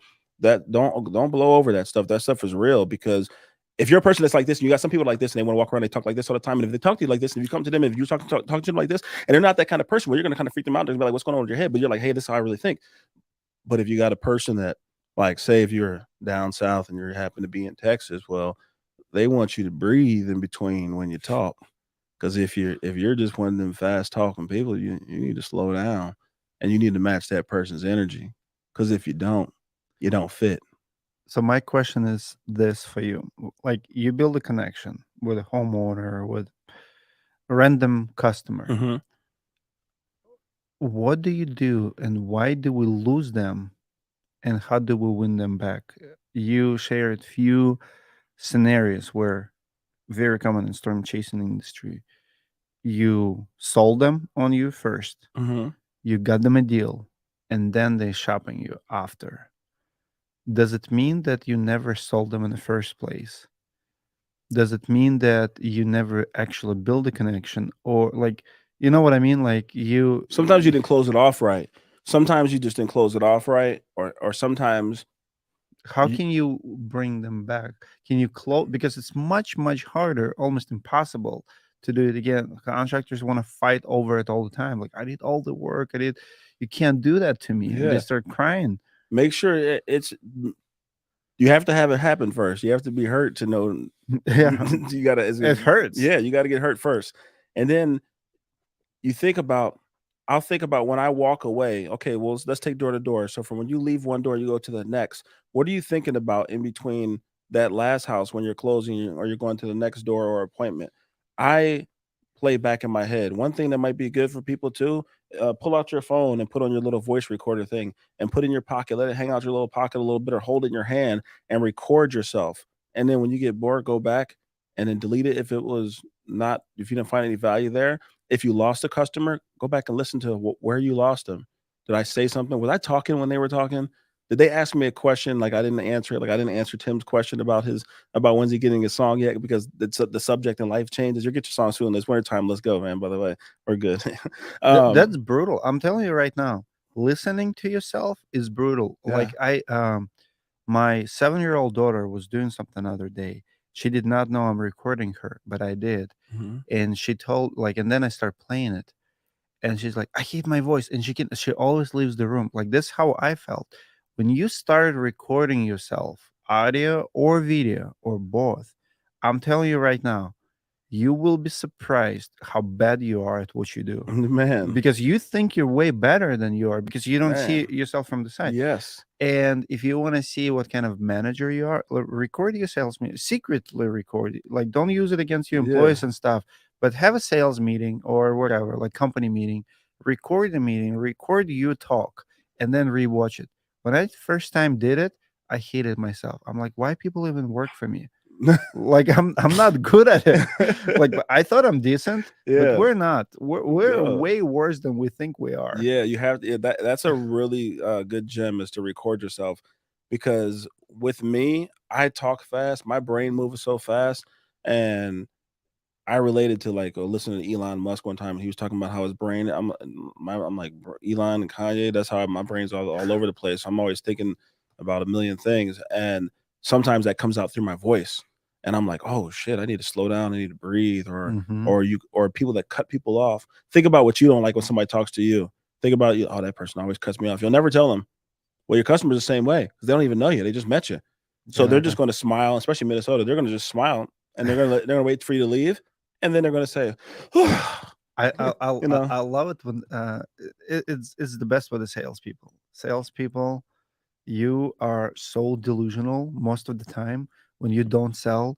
Give someone a lead, they come back to your office. How did it go? Oh, good. They're gonna buy from me. mm, How many times you heard it? all the time.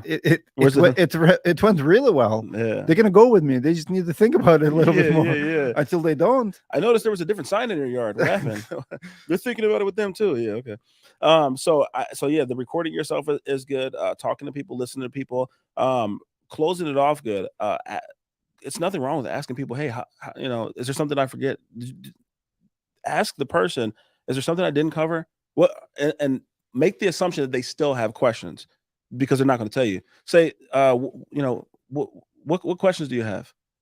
Don't ask them, do they have questions? You know that. Don't ask do, can, will, do you this? Can I get on your roof? Will I? Don't ask those questions. Ask a different kind of questions. Change the front of the question. So, what questions do you have? I know you got some questions. What did I cover?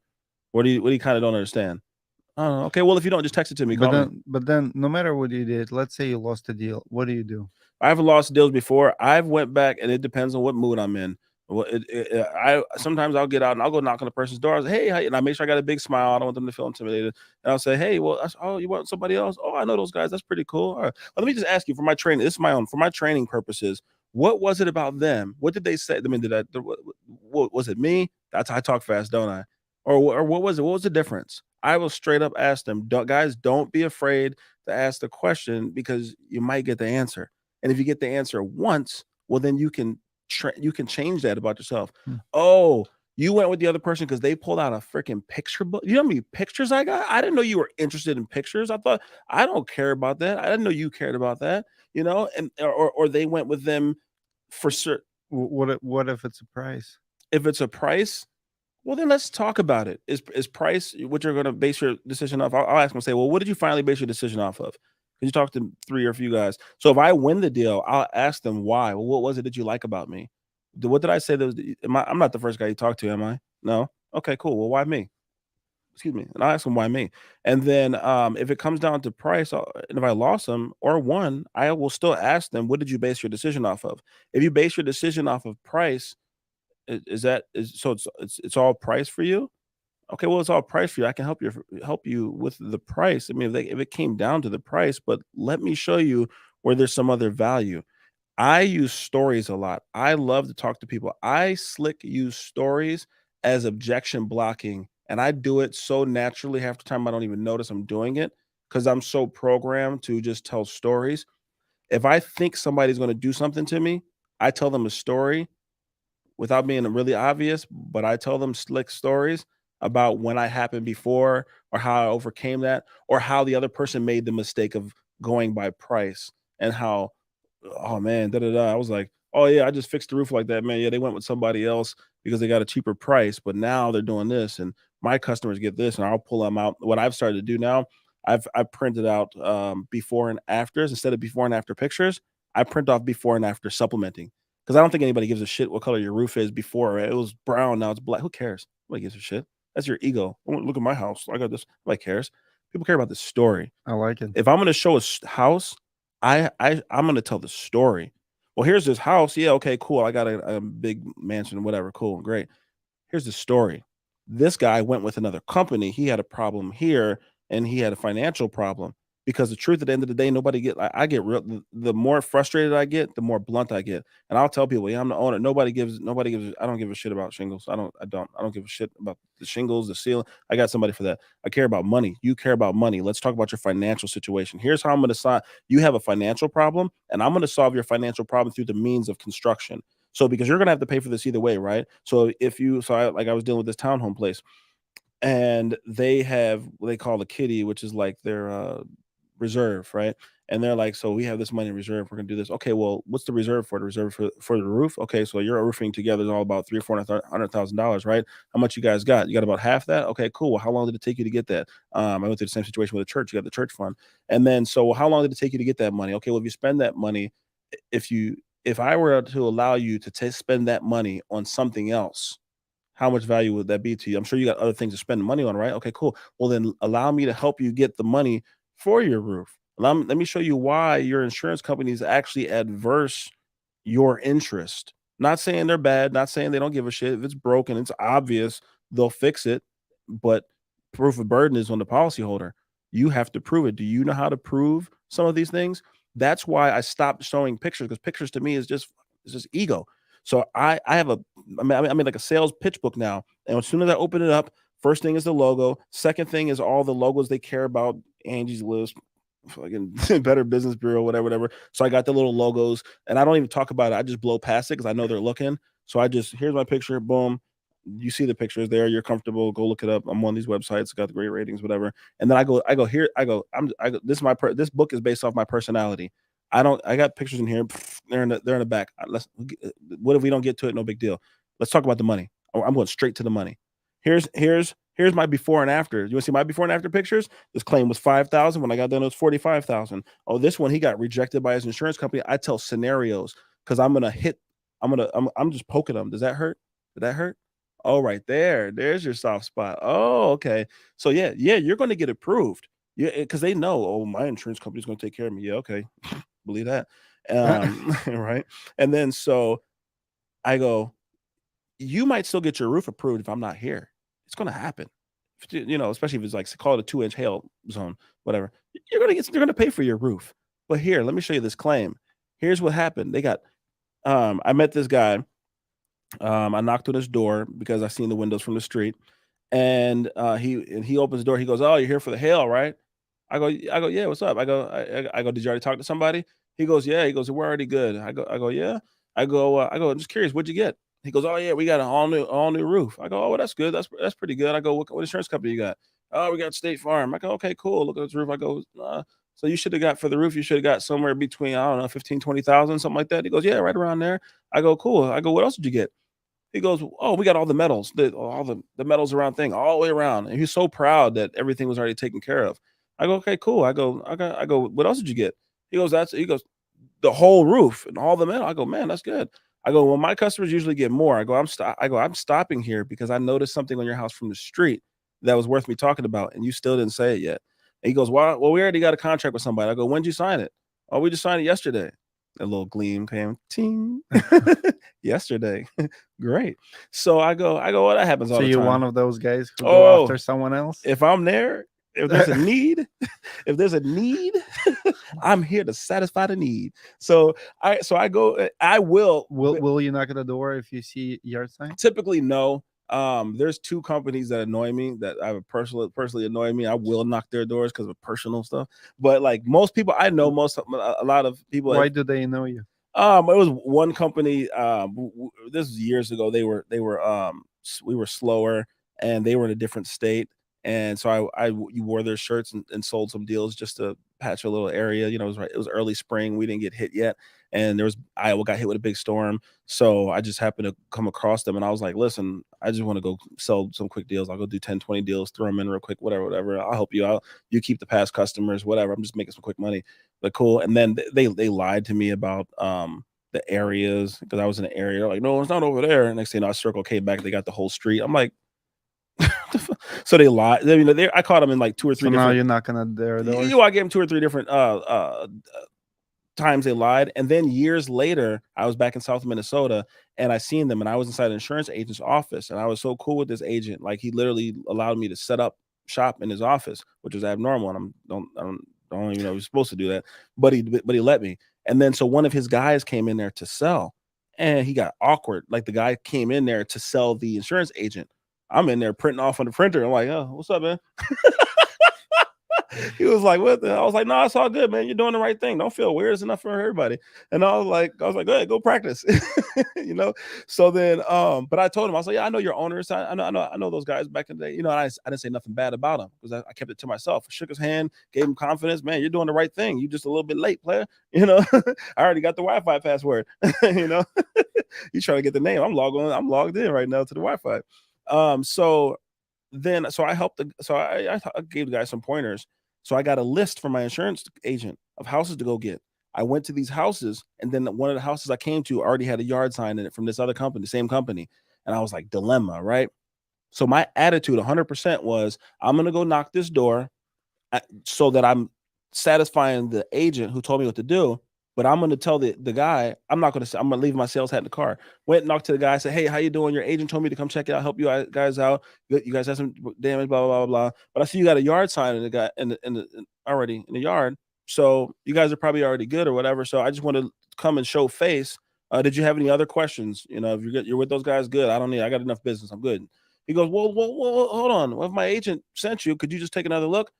I go, all right, I'll take a look for you. I'll take a look. I go, well, the other guy should have told you that you had this, that, and this, and you should do this. And those guys know storms, so they should be able to help you with this. And you got it. Everything should be good. They were like, well, you actually said a couple things that they didn't say, and you came from an agent, so can we go with you? I go, and it was a shitty house. To be blunt, it was a shitty house. It was like, what do you call it? Organic, falling off the roof. Half was flat roof. It wasn't going to get paid for. It wasn't the claim worth fighting for. It was like, fucking great, you can have it. So I was like, I even tried to talk my way out of it. He was like, no, we want to go with you. I was like, all right. I was like, well, you actually you got a tough claim here, to be honest. And I was like, well, why don't you try those guys? And they were like, no, we want to go with you. I'm like, well, all right. I was like, but you tell them. Why don't you tell them? And when you guys are done with them, just give me a call back. So I later the next day I got a phone call from this guy, and he called me up, pissed, cussing at me. When you fucking this, fucking that, you're knocking my signs and you're doing it. I go, whoa, whoa, whoa, whoa. I ain't knock your sign, homie. I go, I had a relationship and I explained the process to him. And the guy just kept yelling and cussing at me. I was like, okay, first of all, your kid ain't on the phone. We're gonna stop yelling and cussing. I was like, so we can talk about it. And then I was like, you can have the contract if you want to go do that. Have you been to the house? I was like, what are we talking about? And then then he kept yelling and cussing. Then he started to threaten me. I was like, well, you want to threaten me? I drive a black truck that's got my logo on it. If you see me, you can honk twice. Or you gonna let me meet you somewhere? I said, you can if you want to get that out your system, we can do that too. But I advise you, like, let's just move on, And then so he finally stopped. But then after that, he just rubbed me the wrong way. I was like, "Dude, you act like you want to fight me? I'm not scared of you, but I'm not. I don't want to do that. I'm gonna end up getting in trouble." So after that, I was just like, "Forget that guy." So I see him, and then there was another company that years ago in the same city that I told the earlier story about the Dairy Queen at, where this company I had the relationship with the insurance agent, and this other company who's out here a lot. Um, they forged the signature of a homeowner. It was a duplex. I, Wow. I had the lady on the left, this lady Mary, and I went to her. First, I didn't get the signature because remember I didn't sign anybody, and then later I went back, and she was the one person that did sign, and then she wouldn't go. I ended up letting her go because her neighbor didn't want to do business with me. She goes, "You're not from here." She was in Cokato. She was like, "You're not from here. You're not from the city. Do you know my son has to go all the way to Minneapolis to get a business and yada yada yada, and we want to keep the business local."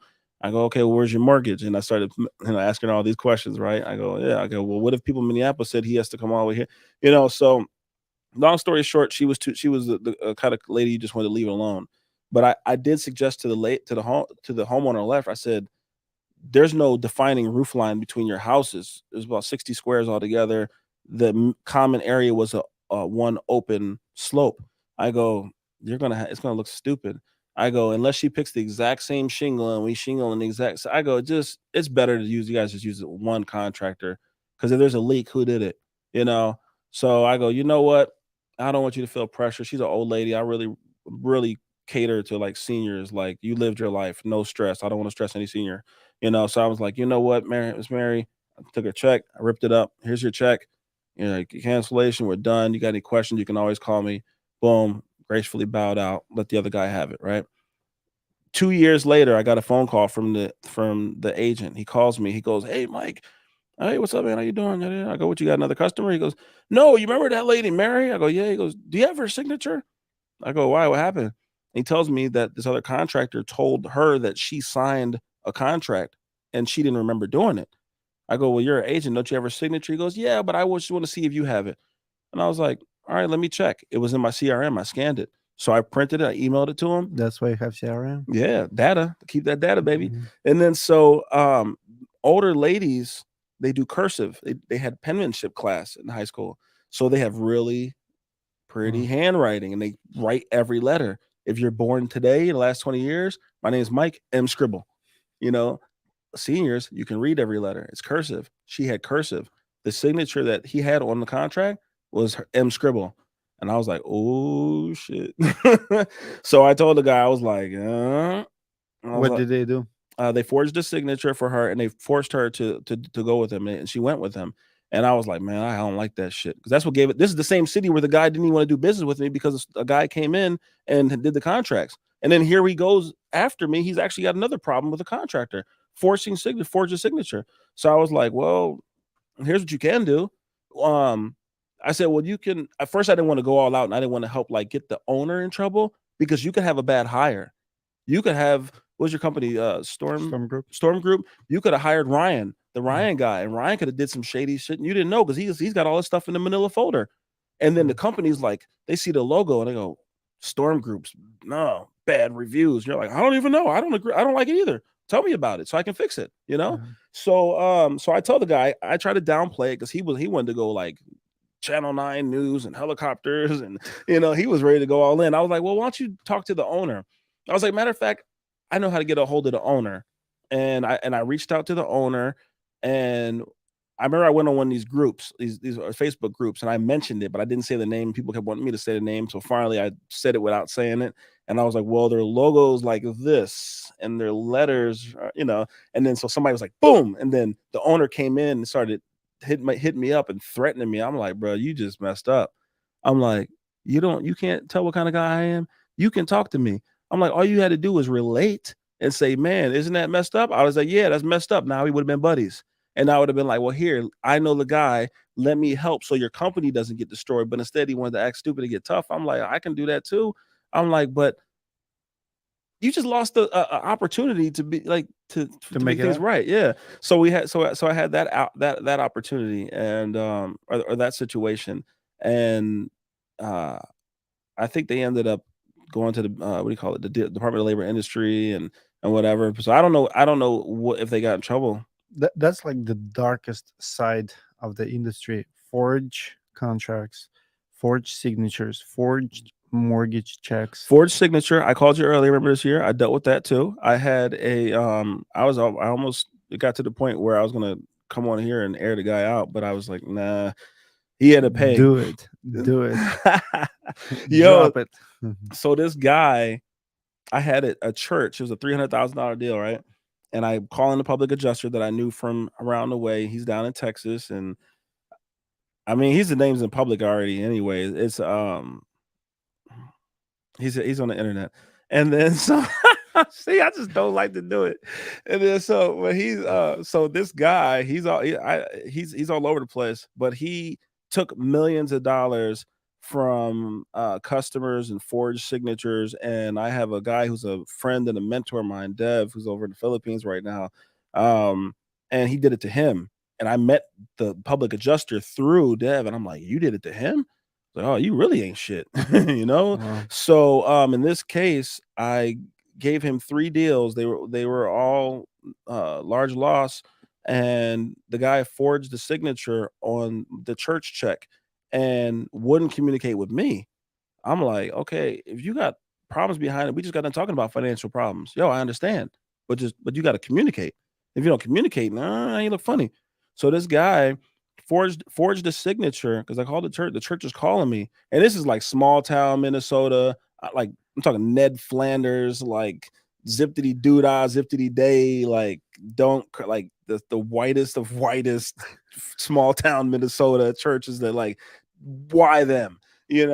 So he had this Lutheran church and he forged a signature and they're like, when they got approved, it took 2 years. When they finally got approved, the guy called me on the phone. He says, Mike, he goes, I was so happy. I opened up the letter at the board meeting and I almost started crying. That's the passion that they had.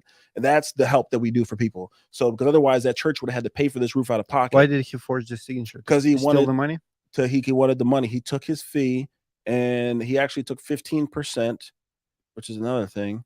So he took he took 15% and he kept the money and then we didn't hear from him. So when I didn't hear from him, I started reaching out to him. He's been playing me off. It's going on about 10 months. I'll give you a little time, but then after a while, it's like, all right, what's up? Well, then I found out he was in New Orleans doing work on the hurricane. So I'm like, I just got back from New Orleans with Anthony. I know some people down there. We was down there with Floyd Mayweather and the general of the army and the police and everything. I know some people down there now. So I'm like, okay, so I'm gonna call and have somebody knock on his door. I'm like, I'll show you that it doesn't matter where you're at.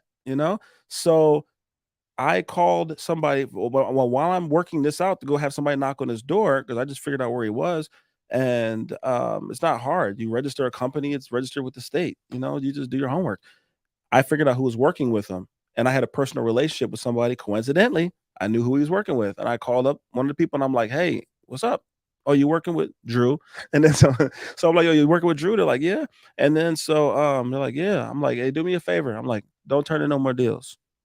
They're like, "Why?" I'm like, "This is what he did to me." I'm like, "First, let's stop his money. Let him know that you're not gonna talk to him until he takes care of Mike." They're like, "Okay." So I'm like, "Cool." And then I made a post and I did a post on my Facebook. I said, "Hey, anybody seen Drew? Also known as this, also known as that, also known as this, also known as that. Anybody seen him?" And then and Anthony was like, "Oh man, why didn't you call me? I had a problem." He pinned it at the top of his group page. Like people just like, "Hey, So they now showing he's support." done. Yeah. And then so now he's dead. The guy's done now. He can't do business. And then so It's a small industry. People don't realize how fast the word spreads. oh my gosh. People think that there's always new group, there's always new roofer to scam, but Everybody knows everybody, and you're only a couple people away from somebody. It doesn't matter. You just and with technology and everything. So the guy, when I made the post and I had his girl go to stop the money, oh, my phone rang instantly. Hey, what's up, Mike? Hey, I was gonna do that. Hey, listen, check it out. I don't want to hear it. I said, Ant's got to say it. He goes, I don't want to hear about the pregnancy. Just tell me when the baby's born. So I told him, I said, I don't want to hear about the pregnancy. Just tell me when the baby's born. I was like, listen, you got problems. I don't want to hear about it. Save your breath for somebody else. I go, just write the check, put it in give me the tracking number and mail it to me. And then when you met, and then take a picture of the tracking number and the check and text it to me. You don't gotta say nothing to me. Save your breath for cooling your pores, man. I don't want to hear it, yo. That's it. And he was like, all right. So next thing you know, the next day I got a picture of a check and I got text of a tracking number. And so I said this, so I'm like, oh, cool. I had somebody had Stephen Badger call me. You know Stephen Badger? You know Steve. I'm like, bro, you should get your stuff together because you don't want Stephen Badger on you. His last name is Badger. That's a vicious animal. Okay, he's pretty good at what he does. But Steve's cool. And then Steve started hitting me up and saying, trying to help. Hey, can I help out and everything? And I was like, well, I actually got a check number. And I told Dev, he's like, what? He's like, he owes me millions. He owes this guy money. How'd he pay you? And how'd you get paid out of all these people? And I was like, oh, we'll see. So everybody's watching, like, how did Mike get results? And then, so next thing you know, the check's in the mail. We got to wait 4 or 5 days. I sent it to the church. They're all happy and everything. He gets there. He calls me at 3:30. He's like, I got to go. He goes, but it says I should get here at 4:30. I'll stick around all night if I have to. He stays around there. I didn't hear from him that night, whatever. The next day, he calls me up. He goes, Mike, there's nothing. I go, what? Excuse me. So I had the girl go check his, I had to call the girl that worked with him. I go, yo, this motherfucker didn't say nothing to the church. I was like, yo, are you serious? And I go, all right, now I'm going to talk to Steve. I go, and now I'm going to go check on my other 2 customers that he had. I go, tell him it just got worse. He might want to hear him get that check. I don't want to hear none of the story. Same thing. Give me a picture of the tracking number. If it ain't happening, every time you swing that bat, it's going to get worse. So I go, he messed up. And then Badger got him. Badger, Badger got on him. TDI was on him, Texas Department of Insurance. Yeah. They were on him. He had problems in Louisiana. He had problems in Texas, and now Minnesota. Well, now this is check forgery. So now he forged his signature on a check. Wow. So then I called one of my other customers, and they had a settlement. I never did their roof. It was a built up roof, a rock roof. So only the flashing got paid for. It was less than $20,000 worth of metal. I told him, I said, I don't, if you want to fix it, I don't give a shit. You go do it. And then so I walked away from that deal years ago, right? That was the Maple Grove 2019 storm. So it took 2 years, 2021. I walked away from it. You guys can have that money, do what you want, And then I called him back and I said, hey, by the way, whatever happened with that deal? They go, oh, well, we got the check and we got a little settlement, but we didn't really hear much from Drew. I go, okay, cool. I go, well, when you got the check, I go, the insurance company sent you the check and then you gave Drew his money. And she goes, no, Drew just gave us the money. I go, so do you guys never signed a check from the mortgage company that was made out to you? She goes, no. I go, okay. And left it alone. And then I said, Steve, call these guys too. And then I found out that he also did, you know what a factoring loan is? Mm-hmm. Okay. If you guys don't know what a factory loan, and a factory loan is like, say if you are going to sell 100 of these cups and you got to order for 1 million cups. You don't have that kind of money or production set up. You need a loan to fulfill the order. So you can get a loan based off your guarantee. So there's companies that borrow off of guarantees. Like, for example, shout out Captain, the guys at Captain.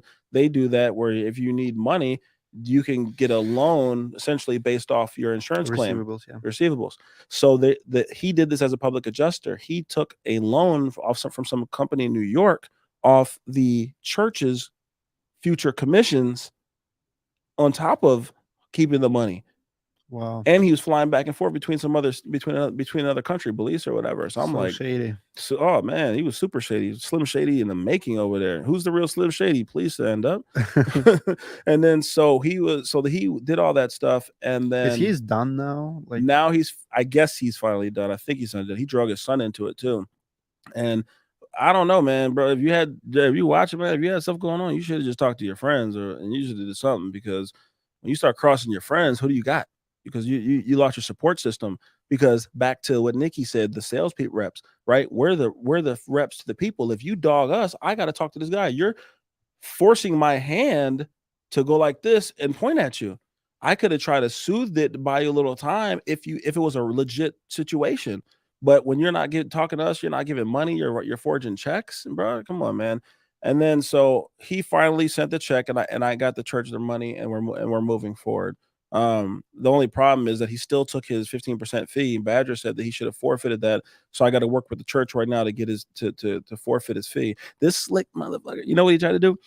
So he was so when he first came to Minnesota, he told me, hey man, Mike, if you introduce me to some people out there, I'll give you a referral fee based on whatever. I'm like, cool, I'll introduce you to some people. So he said he was gonna give me a referral fee. Naturally, I said, well, if I introduce you to my company, does that count too as referral fee? I was halfway joking, but whatever. So he's like, oh yeah. I didn't really expect that. And then so when this happens, he gave the church their money back. He kept his fee, right? I didn't ask him for nothing after that. And then he hits me up one day. He calls me. He goes, hey, by the way, I gotta give you your commission. I go, what? I go, what commission? He goes, your what did he call it? He said your public adjust. He worded it, said something like a public adjusting fee. I go, for what? He goes, for estimating. I'm holding the phone. I'm like, this motherfucker. You got the TDI, you got Steve Badger, you got Louisiana, Texas, Minnesota. You got federal problems, and you calling me on the phone trying to make it sound like I'm a public adjuster, estimating. I'm like, that's what the hell I use you for. I sign you up and walk away. I don't even look back. Why would you say I did estimating? I was like, he's on some. I was like, I wonder if it's like, I'm paranoid now. I'm like, is this phone tapped? He's trying to set me up. I was like, oh, snap. I was like, this dirty mother commission. Public adjuster for estimating? It's a straight lie. Why would you lie to me on a one-on-one conversation? Somebody else is listening. That's my only thought. So I was like, oh, okay. All right, cool. All right, man. He never sent it. I don't know what he was doing. but he was on some, I don't know. He was trying to pull other people down. Wow. I don't know what he was doing. Not me. Crazy story. It's been 2 hours. We're Has gonna it? wrap it for today. Yes. Oh man. 2 hours. You're a great storyteller. Thank you, man, so much, guys. It's cold outside. Keep it warm. Make this winter count. Here's what I want to tell everyone. I want to finish on it. Like, winters can be very depressing time for roofers because work stops, cash flow stops, but use it to your advantage. Use it to better yourself. Go to conferences, go to events, networking, wherever you can. Go on vacation. I mean, rest. The spring will come, the work will be there, but don't waste another winter. Yeah, the time goes by really fast. I mean, we only got 3 or 4 months and the time does go by. I do strongly recommend, if you guys are new in this industry, reach out, see what your friends are doing, do what the successful people are doing. Go to these conferences. If you don't understand why, just go. There's lots of people out there. There's Especially tons. if you've never been. Yeah, You'll never be the same. Once you go to one conference, you'll never be the same. yeah, and the truth is, some people it gets kind of clicky. It's like lunchroom tables. People sit with who they sit with, but I'm the guy that sits at every lunchroom table. I don't care, but I recommend trying out multiple conferences. Go to at least 2, so you can have some contrast. You can see what people are doing. Educate yourself, because if you are a doctor, you get higher education, you get further education. You have to do that in this industry because nobody's going to teach you, and a lot of people are just jumping in this because they do the bare minimum. Just like code, you do the minimum code compliance, you do the minimum training, and you'll get your license. Further your knowledge and try to be more knowledgeable, because you don't want to come across a client or a salesperson that's more knowledgeable than you, and you're the person that's holding the license. So go educate yourself and check your resources. And if you need something, and I'm open to reach out to me, 612-250-8544. Give me a call, give me a shout. I'll help anybody any way I can, as long as it makes sense, whatever. Love it.